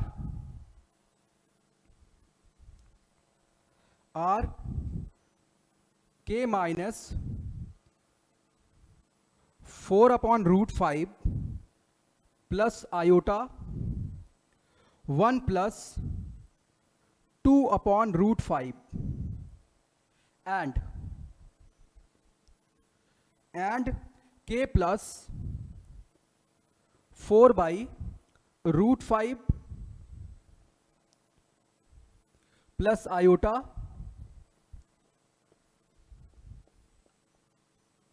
तो बच्चे k की वैल्यू बतलानी है, then what will be k। तो आप देख सकते हैं थोड़ा सा ये डरावना सवाल लग रहा है। मुझे इसमें डाउट नहीं है। z फॉर विच, इसका मतलब ये भी एक आप ये तो रियलाइज कर पा रहे होंगे, ये भी एक सर्कल है। नहीं कर पा रहे हैं, थोड़ी देर में कर लेंगे। ये भी सर्कल है। दो सर्कल के पॉइंट ऑफ इंटरसेक्शन एक भी आते दो, लेकिन दो दिए गए, मतलब इनके पास कॉमन कॉर्ड आ रहा होगा। लॉजिक क्या होगा? If somehow we are going to compute, और या मैं ऐसे कहूं, अगर मैं किसी भी तरीके से कॉमन कॉर्ड का इक्वेशन लिख दूं, कॉमन कॉर्ड का इक्वेशन लिख दूं बच्चे, तो ये और ये पॉइंट उस कॉमन कॉर्ड को सेटिस्फाई करेंगे, वहीं से k की वैल्यू निकल जाएगी। मुझे सर्कल के लिए पॉइंट ऑफ इंटरसेक्शन नहीं निकालना है। तो अगर मेरे पास दो सर्कल हैं, इंटरसेक्टिंग सर्कल्स हैं, then what will be equation of its common chord? s1 minus s2 equal to 0। So सबसे पहले इन दोनों सर्कल्स को कार्टेशियन फॉर्म में बदल लो। इन दोनों सर्कल्स को बच्चे किस फॉर्म में बदलना है? कार्टेशियन फॉर्म में। तो आप एक बार कोशिश करो, अभी सॉल्व करते हैं।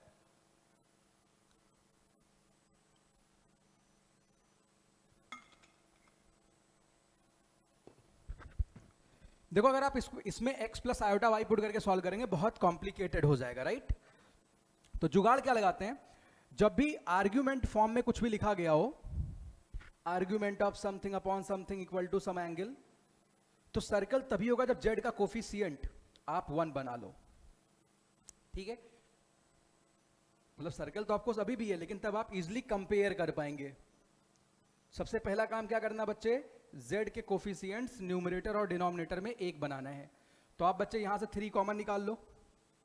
Argument 3 z minus 2 plus iota, और अपॉन में बच्चे क्या लिखा हुआ है? 2 कॉमन निकाल लो, z minus and this value is given to you as pi by 4। अब बच्चे argument of z1 into z2 लिखा हुआ है, तो बच्चे आर्ग्यूमेंट ऑफ, ये देखो, ये पूरा मैं एक कॉम्प्लेक्स नंबर मान लेता हूं बच्चे, और ये पूरा एक कॉम्प्लेक्स नंबर में मान लेता हूं। तो argument of z1 into z2 कितना होता है? Argument of z1 plus argument of z2। So now you can write argument of arg, argument not ar, argument of बच्चे 3 divided by 2 plus argument of z minus 2 plus iota upon z minus 4 plus 3 iota. You can see मेरे बच्चे, argument of some constant quantity is always 0, argument of some constant quantity is always 0, so this is 0। यानी आपके पास ये लिखा हुआ है, आपके पास लिखा हुआ है argument of z minus 2 plus iota upon z minus 4 plus 3 iota equal to pi divided by 4। ये लिखा हुआ साथी। चलिए भाई, अब इससे हमें प्लॉटिंग करनी है, मतलब सर्कल बनाना है। सेंटर रेडियस मिला तो काम बन जाएगा। तो देख बच्चे क्या करते हैं फटाफट से। देखो, जब भी आप ऐसी बातें लिखते हैं, तो बच्चे मैं अगर ऐसा स्टेटमेंट लिखूं, argument of z minus z1 upon, so this will represent arc of circle. वो मेजर आर्क भी हो सकता है, वो माइनर आर्क भी होता है, वो सेमी आर्क भी हो सकता है, डिपेंड करता है थीटा की वैल्यू पे। तो ध्यान दीजिए, यहां पे सबसे पहले आप z1 कॉम्प्लेक्स नंबर को फिक्स कर लीजिए इधर Z2 इधर, इसमें थोड़ा सा डायरेक्शन का फर्क पड़ता है। और बच्चे Z जो भी है कुछ यहां रहे अगर,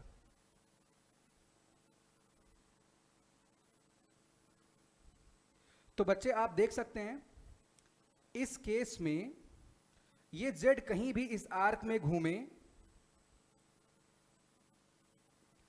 Z minus Z1 upon Z minus Z2, यानी दो लाइन सेगमेंट के बीच का एंगल, दो लाइन सेगमेंट के बीच का एंगल ये बच्चे थीटा रहेगा, क्योंकि angle made by any triangle in same arc of circle is always equal, right, हमेशा थीटा रहने वाला है।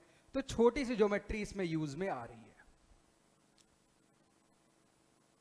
तो इस केस में अगर वहां कंपेयर करें तो Z1 क्या है 2 प्लस आयोटा, और बच्चे Z2 क्या है 4 प्लस 3 आयोटा। यानी Z1 का कार्टेशियन कोऑर्डिनेट क्या है 2,1 और Z2 का कार्टेशियन कोऑर्डिनेट क्या 4,3। अच्छा, मेजर आर्क की बात हो रही, minor, of course angle made by any triangle in major arc of circle is always acute angle. तो 90 से छोटा है तो मेजर आर्क में घूम रहा होगा। तो जो मैं बार बार बोला था ना, ट्विकिंग ऑफ द प्रॉब्लम, फेर बदल, आप यहां से बहुत सारे सवाल अपने से बनाओ, राइट। चलिए बच्चे, तो इसका मतलब मेजर आर्क की बात करी गई है, तो भाई अब फटाफट वो मेजर आर्क में बना देता हूं। तो देखो बच्चे, यहां पे ये ऐसी कुछ बात हो रही है, यहां पे अपने पास पॉइंट है 2 प्लस आयोटा, तो मैं सिंपली 2,1 लिख दूं, आपको कोई दिक्कत तो नहीं बच्चे।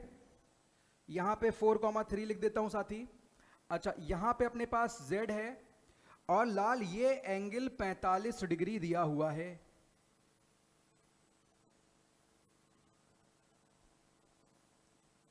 ये एंगल 45 डिग्री दिया हुआ है।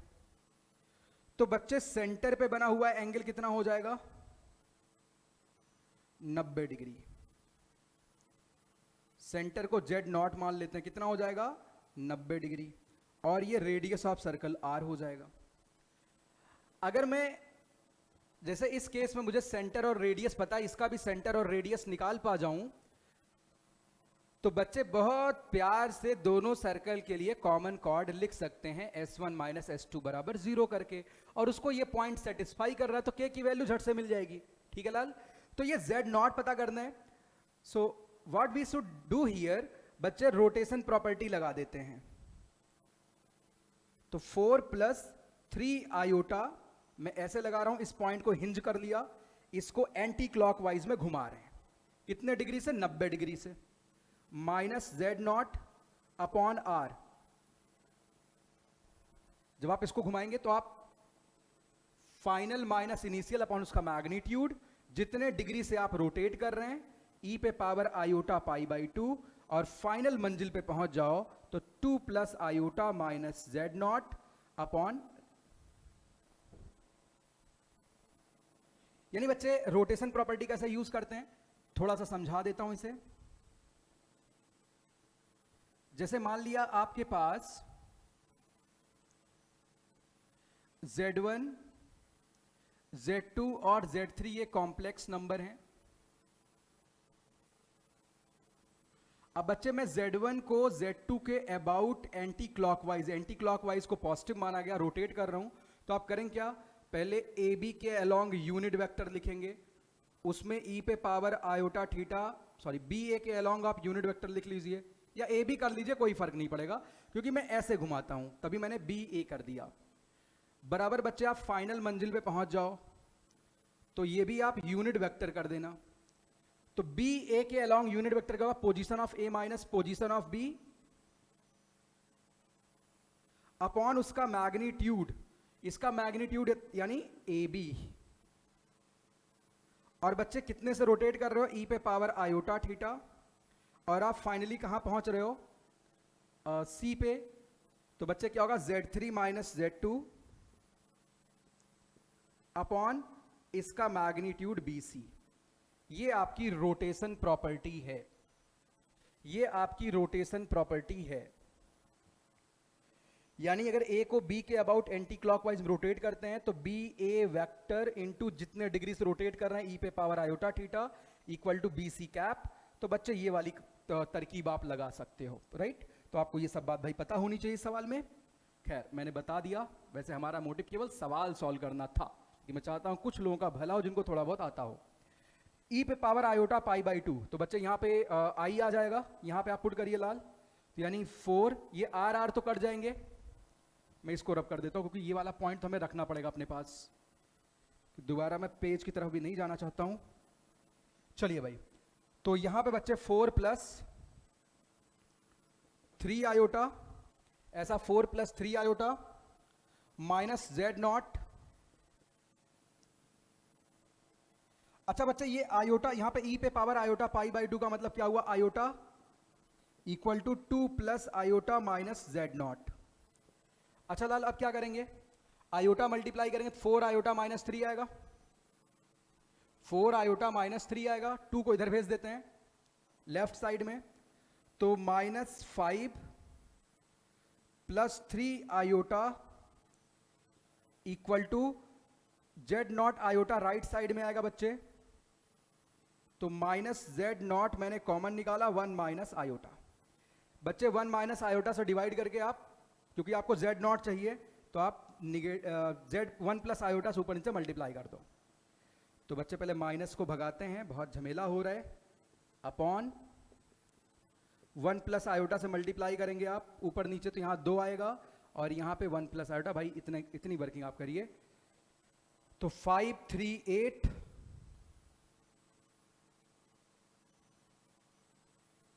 यानी 4 प्लस आयोटा, 4,1 आ रहा है भाई,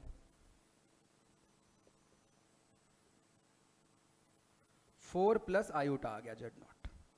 तो बच्चा जेड नॉट मिल गया, जेड नॉट मिल गया 4 प्लस आयोटा।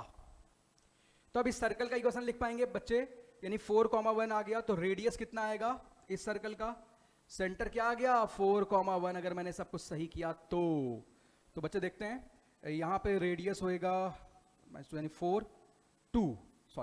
2 यूनिट आ गया रेडियस, राइट। सेंटर पता है, सर्कल लिख लें, मन करे कॉम्प्लेक्स फॉर्म में लिखो, लेकिन मुझे क्योंकि इक्वेशन लिखना है कॉर्ड का, उससे डीलिंग बहुत आसान हो जाएगी।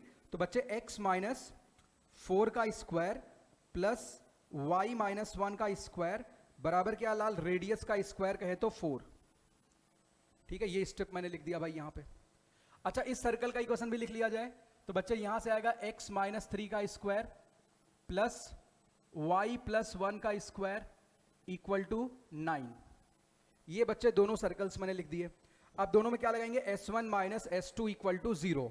अब बच्चे दोनों में क्या लगाएंगे, s1 minus s2 equal to 0,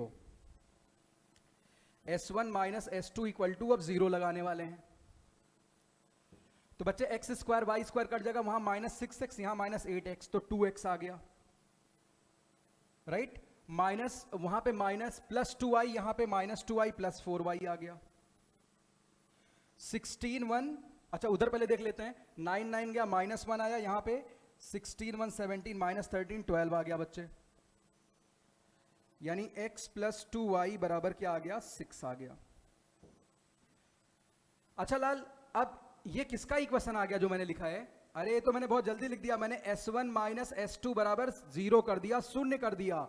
मैंने दोनों सर्कल का इक्वेशन लिखा और इंटरसेक्टिंग सर्कल्स हैं। बोलो सर कैसे पता, अरे तभी तो 2 पॉइंट आ रहे हैं, बाकी आप चेक भी कर सकते हैं, सेंटर के बीच की दूरी और रेडियस के सम से, रेडियस के सम से क्या रहने वाली है, कम रहने वाली है। आप यहां से भी चेक कर सकते हैं, बट ठीक है वो सब करने की जरूरत नहीं है, इन्होंने दिया भाई इंटरसेक्शन आ रहे।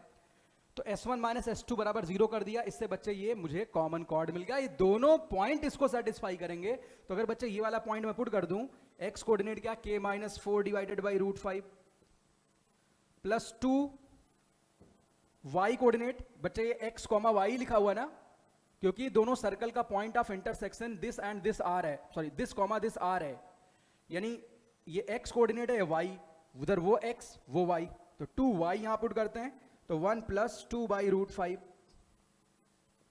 ये 6 हुआ बच्चे, सॉल्व कर दो, k की वैल्यू 4 आ जाएगी। दूसरा भी पुट कर दो, यही आने वाला है भाई। तो मुझे लगता है मेरे सभी साथियों को ये बात बिल्कुल क्रिस्टल क्लियर होगी, बिल्कुल दिक्कत नहीं होगी भाई उनको। चलो साथी आगे चलते हैं फटाफट। आपका समय खराब ना हो तो मैं यहां पे सवाल तब तक लिख देता हूं भाई। अगला सवाल देख लेते हैं बच्चे। नेक्स्ट प्रॉब्लम है sigma p equal to 1 to 32 3p plus 2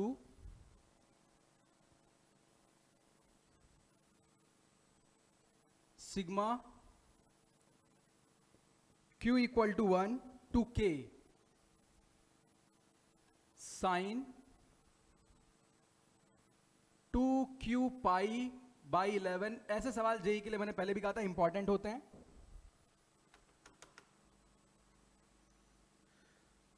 one minute, एक मिनट भाई, आवाज आ रही है? Hello hello, yes.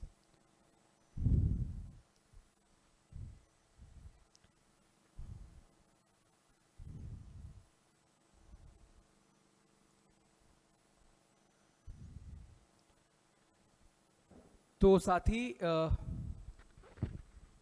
यहां पे sine 2q pi by 11 minus iota cos 2q pi by 11 और इस पूरे पे पावर 4p और बच्चे ये बराबर k दिया हुआ है। Then simply you have to calculate the value of k। ठीक, ये तुम्हें बताना है भाई। तो बेहद आसान सवाल है, इसमें भाई मेरे पास कुछ सॉल्व करने के लिए ज्यादा तो है नहीं, तो बता देता हूं मैं। देखो बच्चे, आपको ये बात पता है कि sum of root of unity, यानी अगर मैं आपसे कहूं sigma r equal to 0 to n minus 1 e raised to the power iota 2 pi r by n, so that will be equal to 0. Sum of root of unity is always equal to 0. अच्छा, अगर ये complex number का सम 0 है, अगर complex number का सम 0 है, यानी अगर z 0 है तो ऑफ कोर्स z बार भी 0 होगा। तो और क्या 0 होगा बच्चे? z बार भी 0 होगा, ये भी 0 आएगा। अच्छा, ये बात है क्योंकि कई बार निगेटिव आ जाता है, बीच में दिक्कत होती है। वैसे यहां पे नहीं होने वाला। आप आयोटा पूरे में से बाहर निकाल लो। बोलो यार आयोटा पावर 4p है, आयोटा पावर क्या है? 4p है।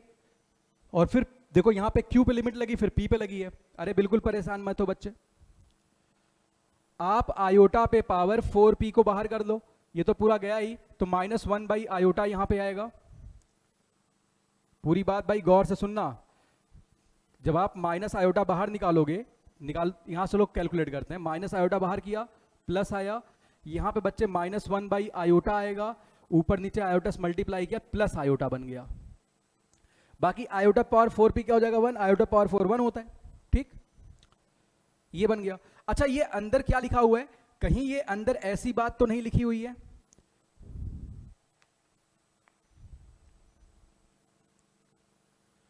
ये भाई होता है kth रूट, क्योंकि q इक्वल टू 1 से k तक जा रहे हैं, 0 से करते k माइनस 1 तक जाते हैं, तो समेशन क्या आएगा बच्चे? 0। क्या आएगा? 0। यानी ये जो सिग्मा लिखा हुआ है इसकी वैल्यू 0 नहीं आने वाली है। इसमें एक समस्या हो गई है, इसमें 1 एब्सेंट है। क्या एब्सेंट है? 1। भाई ये kth रूट ऑफ यूनिटीज लिखे हुए हैं, q बराबर आप 1 पुट करिए, then 2, then 3, like this, in this way आप चलते जाइए। इसमें बच्चे कमी किसकी पड़ रही है? किसकी कमी पड़ रही है? 1 की।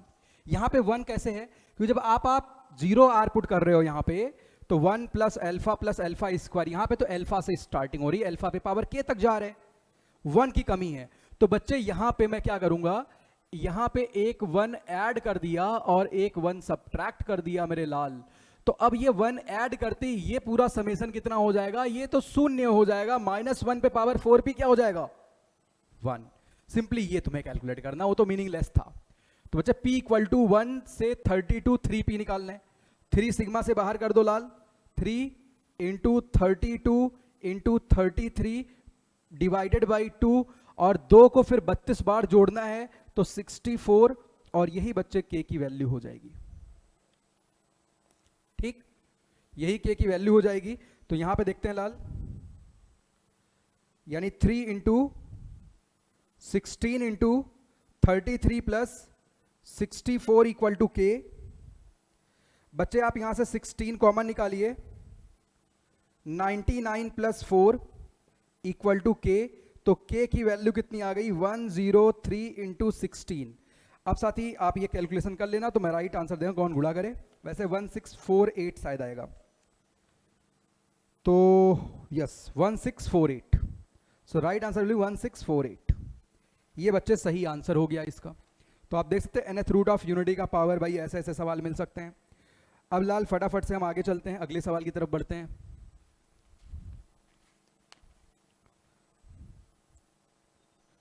चलिए बच्चे अगले सवाल पे चलते हैं।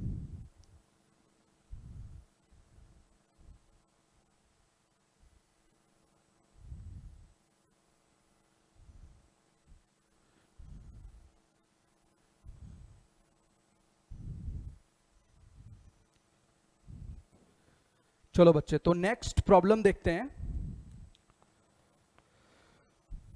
देखिए भाई, इसमें दिया गया है, इसमें दो बातें पूछी जा सकती हैं। तो जो मैंने ट्वीकिंग वर्ड यूज किया, दोबारा फोकस कर रहा हूं, फेर बदल क्या करने चाहिए। इन्होंने कहा the maximum modulus of complex number z satisfying. ये अच्छा सवाल नहीं है। z minus 25 iota less than equal to दिया गया है 15। और बच्चे तुमसे पूछा गया मैक्सिमम मॉड्यूलस z जो इस कंडीशन को सेटिस्फाई करता है, मैक्सिमम वैल्यू। पहले इस रीजन को प्लॉट करते हैं बच्चे। z माइनस 25 आयोटा का मॉड्यूलस, तो रेडियस जो भी सेंटर है 0,25 पे है, रेडियस 15 है। तो बच्चे ऐसा कुछ सर्कल बनता हुआ नजर आएगा अपने को।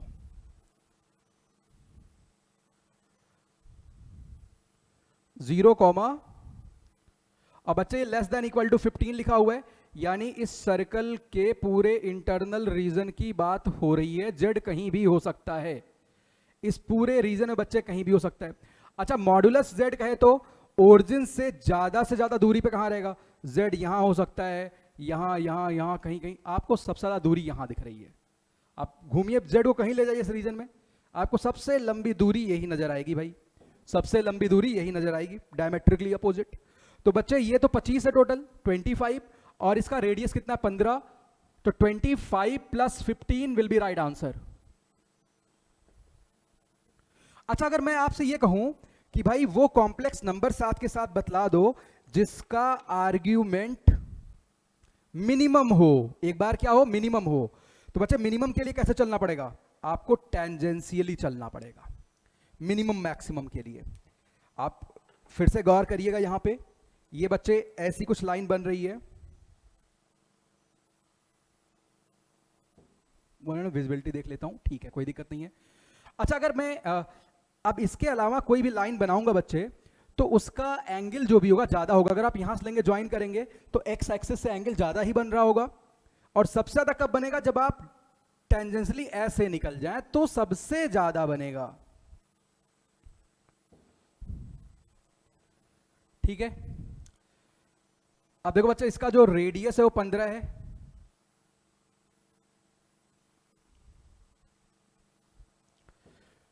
अगर मिनिमम आर्ग्यूमेंट वाला कॉम्प्लेक्स नंबर चाहिए, तुम्हें ये वाला कॉम्प्लेक्स नंबर चाहिए।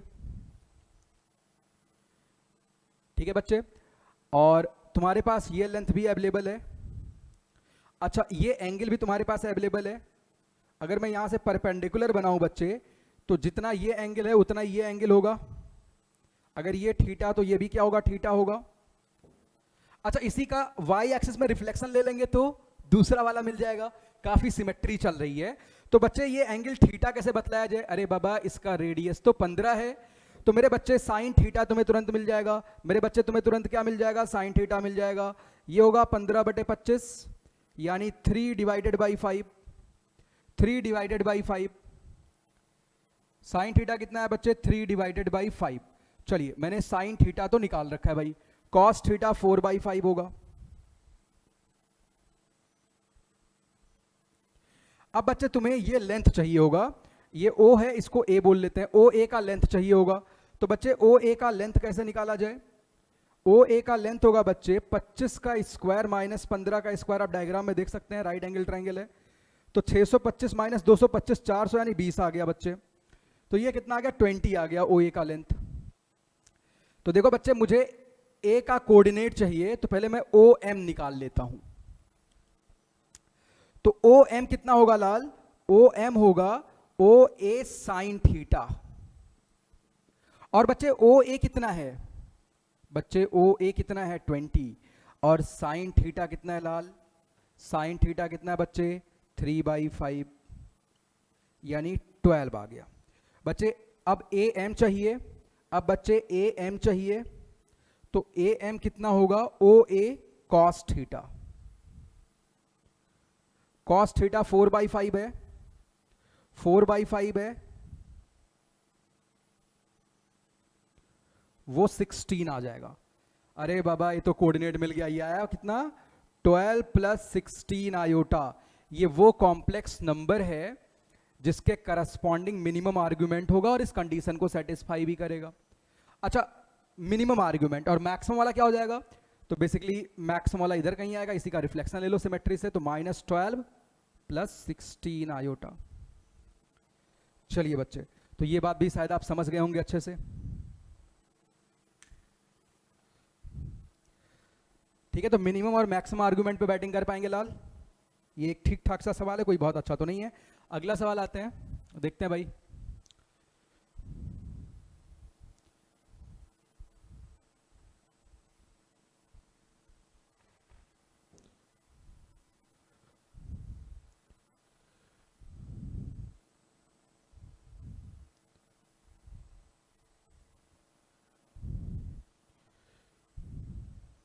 चलिए बच्चे, तो नेक्स्ट प्रॉब्लम पे स्विच करते हैं। Next problem is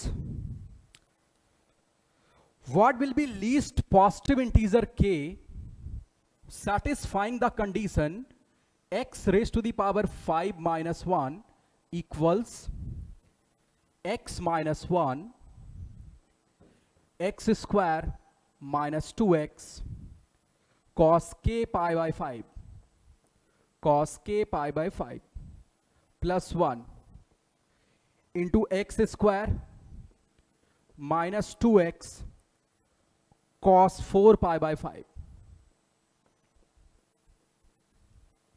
plus 1. Then you have to calculate k. k की वैल्यू बतलानी है बच्चे। देखो, मुझे लगता है ये सवाल कोई बहुत टफ तो नहीं है, बट सबसे इंपॉर्टेंट इसको फैक्टराइज कैसे किया जाए, राइट? तो बच्चे, सबसे पहले अगर मैं फैक्टर्स की बात करूं, मैं कहता हूं किसी भी पॉलिनोमियल का x इक्वल टू अल्फा एक जीरोज है, देन यू कैन से कि x माइनस अल्फा एक कॉमन फैक्टर होगा, राइट? तो बच्चे, मैं सबसे पहले इनके जीरोज निकाल लेता हूं। तो x पे पावर 5 को आप 1 कर लीजिए, और बच्चे 1 कहे तो e पे पावर आयोटा 2 पाई r। तो बच्चे x क्या आ जाएगा? e पे पावर आयोटा 2 पाई r/5। अच्छा, अगर मैं r की वैल्यू 0 लूं तो बच्चे x क्या मिलेगा? पहला रूट मिल गया 1। अगर मैं r की वैल्यू 1 लूं तो बच्चे x क्या मिलेगा? e पे पावर आयोटा 2 पाई/5। अगर बच्चे मैं r की वैल्यू 2 लूं तो फिर क्या मिलेगा? x मिलेगा e पे पावर आयोटा 4 पाई/5। अगर बच्चे मैं r की वैल्यू 3 लूं तो x क्या मिलेगा? e पे पावर आयोटा 6 पाई/5। और बच्चे, अगर मैं r की वैल्यू 4 लूं तो फिर क्या मिलेगा? तो फिर x मिलेगा e पे पावर आयोटा 8 पाई/5। ये मिल गया। इसका मतलब मैंने सारे जीरोस निकाल लिए। तो इसका मतलब x - 1, x - this, x - this, x - this and x - this all are factors. सबको टुगेदर मल्टीप्लाई कर दो, आपको ये मिल जाएगा, राइट? तुमको ये वाला मिल जाएगा बच्चे। तो देखो, अपना जो अप्रोच है क्या होने वाला है।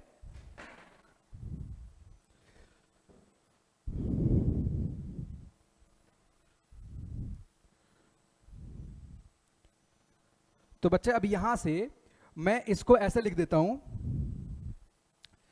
x raise to the power 5 minus 1 equal to x minus 1 x minus e पे power iota 2 pi by 5 x minus e पे power iota 4 pi by 5 x minus e पे power iota 6 pi by 5 x minus e पे power iota 8 pi by 5।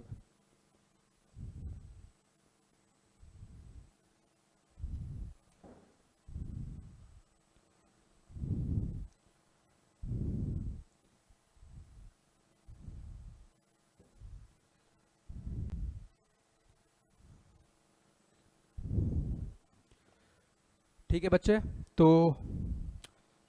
अब देखिए आप ऐसे दो angles को साथ साथ कर लीजिए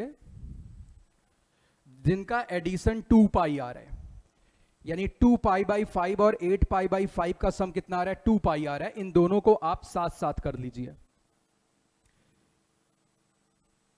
अच्छा, और कोई एंगल क्यों साथ? क्योंकि भाई 2 पाई में कुछ 2 पाई माइनस थीटा एडजस्ट कर पाएंगे, राइट। और ऐसे यहां पे 4 पाई बाई 5 6 पाई बाई 5 को साथ साथ कर लेते हैं। तो बच्चे ये दोनों साथ साथ रहने वाले हैं,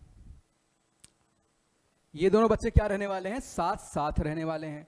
तो भाई ये टिक और टिक जो भी हैं दोनों साथ साथ रहेंगे, एंड क्रॉस दोनों साथ साथ रहेंगे।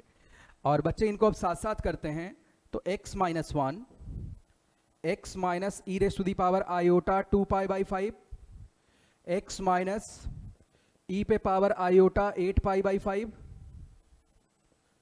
x माइनस ई पे power iota 4 pi by 5 x minus e पे पावर आयोटा 6 पाई बाई 5। बच्चे इन सबको आप मल्टीप्लाई कर डालो। लाल, इन सबको आप फटाफट मल्टीप्लाई करो कर मेरे बच्चे। तो यहां से क्या आएगा, x माइनस 1, अच्छा x square minus sum of root into x, तो माइनस ई पे power iota 2 pi by 5 plus e पे power iota 8 pi by 5 x। और बच्चे दोनों को आप मल्टीप्लाई करेंगे तो ई पे पावर कितना आएगा, 10 पाई बाई 5, यानी 2 पाई, ई पे पावर आयोटा 2 पाई का ये तो 1 बच्चे। ऐसे इसको आप कर लो, तो एक्स स्क्वायर माइनस ई पे power iota 4 pi by 5 plus e पे power iota 6 pi by 5 into x plus 1। अब बच्चे यहां पे आप देख सकते हैं ये कॉस कॉस साइन साइन, जब ब्रेक करेंगे cos theta plus iota sine theta and cos theta minus, यहां भी कुछ आयोटा साइन थीटा आएगा। 1 मिनट। 2 पाई बाई 5 और 8 पाई बाई 5 में गहरी दोस्ती है। 8 पाई बाई 5 को आप क्या लिखेंगे, 2 पाई माइनस 2 पाई बाई 5। और जब कॉस के साथ 2 पाई माइनस 2 पाई बाई 5 जाएगा तो कॉस 2 पाई बाई 5 बनेगा। बट साइन में क्या बन जाएगा, कि साइन 2 पाई माइनस थीटा कितना होता है, माइनस साइन थीटा होता है, माइनस साइन 2 पाई बाई 5 बनेगा।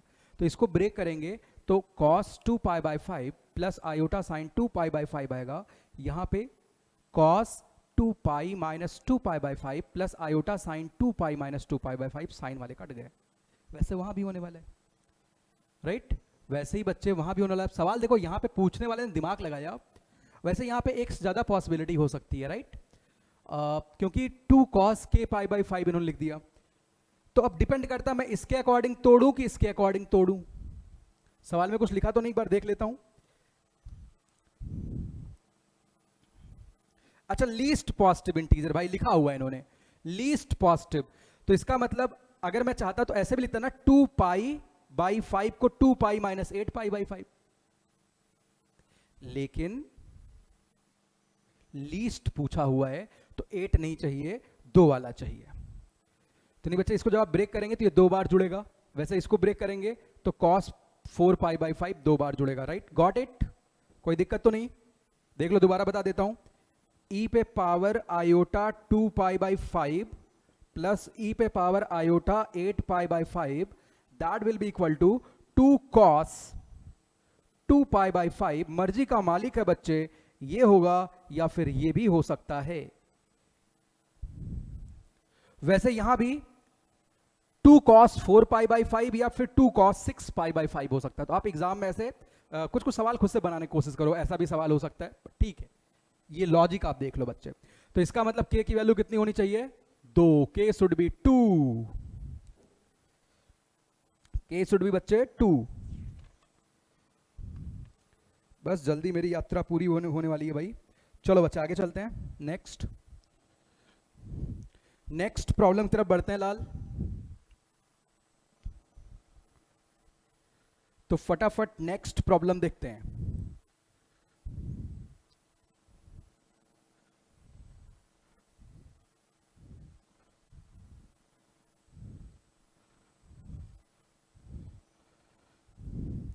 नेक्स्ट प्रॉब्लम, ये जेई मेंस या उसमें एआई ट्रिपल ई होता था, तो लॉन्ग क्वेश्चन में 8 नंबर का पूछा हुआ सवाल था, इस टाइप का सवाल। तो इंपॉर्टेंट हो सकता है एग्जाम के लिए। ये दिया हुआ बच्चे मैक्सिमम वैल्यू, चलो यहां मैक्सिमम पूछा है, ऐसा कहा maximum value of mod Z is under root lambda plus 1, जहां पे z किसको सेटिस्फाई करता है, इस कंडीशन को सेटिस्फाई करता है बच्चे, इज इक्वल टू 2, राइट। तो ये ट्रायंगल इनइक्वालिटी पे बेस्ड बेहद आसान सवाल है। मिनिमम वैल्यू की तरफ भी आप जा सकते हैं। देखो बच्चे, modulus z plus 1 by z, this is always bigger than modulus z minus 1 divided by modulus z, and lesser than modulus z plus 1 divided by modulus z। ठीक है, आप इस सेटअप को सॉल्व करने वाले हो, राइट।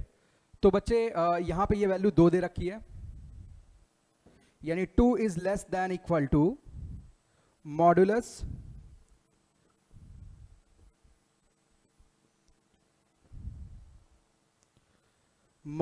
z प्लस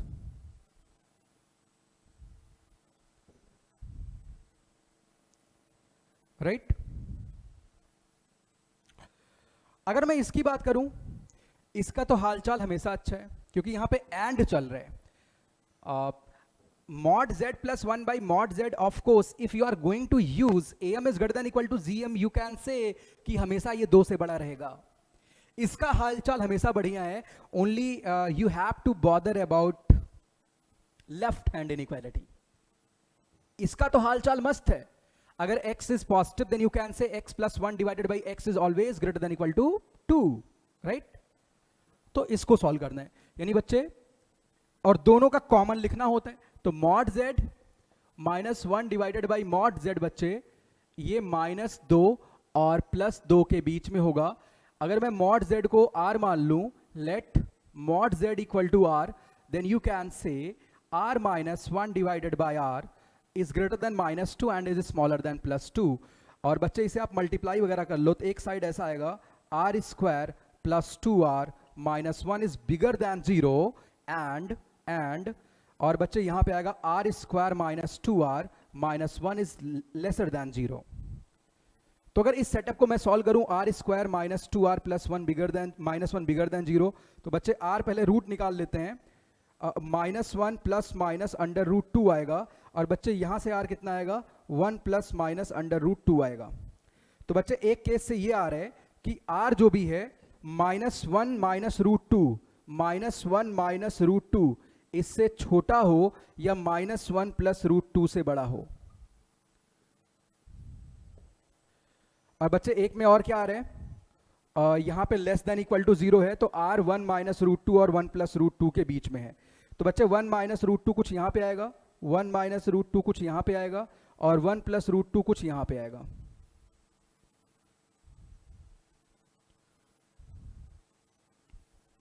तो सबका हालचाल बढ़िया कब है, ये कॉमन रीजन मिल गया भाई। रूट 2 होगा, 3 होगा, मैंने शायद गलत कर दिया, रूट 3 आएगा बच्चे, रूट 3 आएगा। 12 बन रहा है ना, अरे भाई ये तो मैंने पाप कर दिया, गणित के मास्टर का अत्याचार हो गया।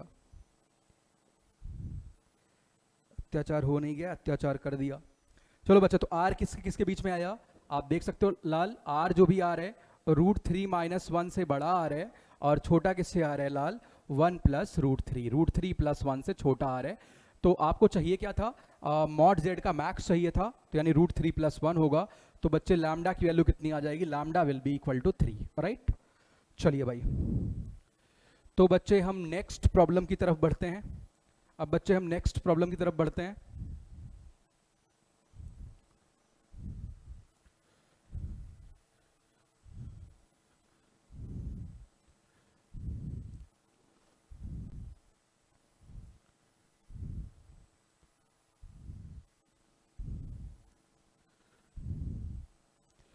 तो लास्ट प्रॉब्लम की तरफ अपन चलते हैं।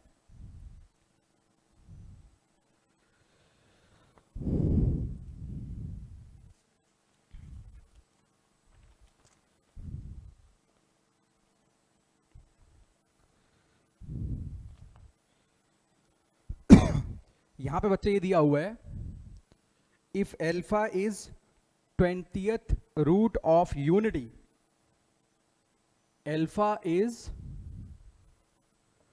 20th root of unity,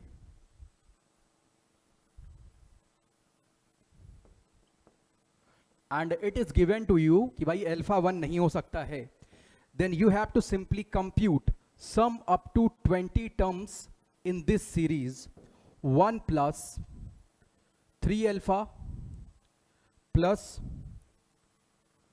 5 alpha square plus 7, यहां पे अल्फा स्क्वायर दिया बट क्यूब होना चाहिए, इट इज क्वाइट ऑब्वियस। अच्छा बच्चे, ऐसे अगर मैं आखिरी टर्म की तरफ चलूं 1 3 5 7, तो जो 20th टर्म होगा उसमें क्या आएगा, एपी का सीक्वेंस चल रहा है, ये फर्स्ट सेकंड ऐसे चल रहा है, कॉमन डिफरेंस कितना 2 है, तो 1 प्लस 2 माइनस 1 इंटू 20, तो 21 आएगा आई थिंक, 1 प्लस 2 माइनस 1, अच्छा 20 minus 1, sorry 20 minus 1 into D, यानी 39,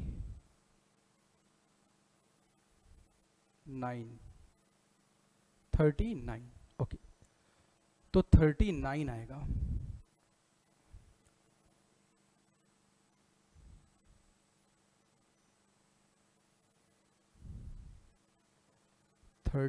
आएगा, इट्स ओके। तो 39 अल्फा पे पावर 19,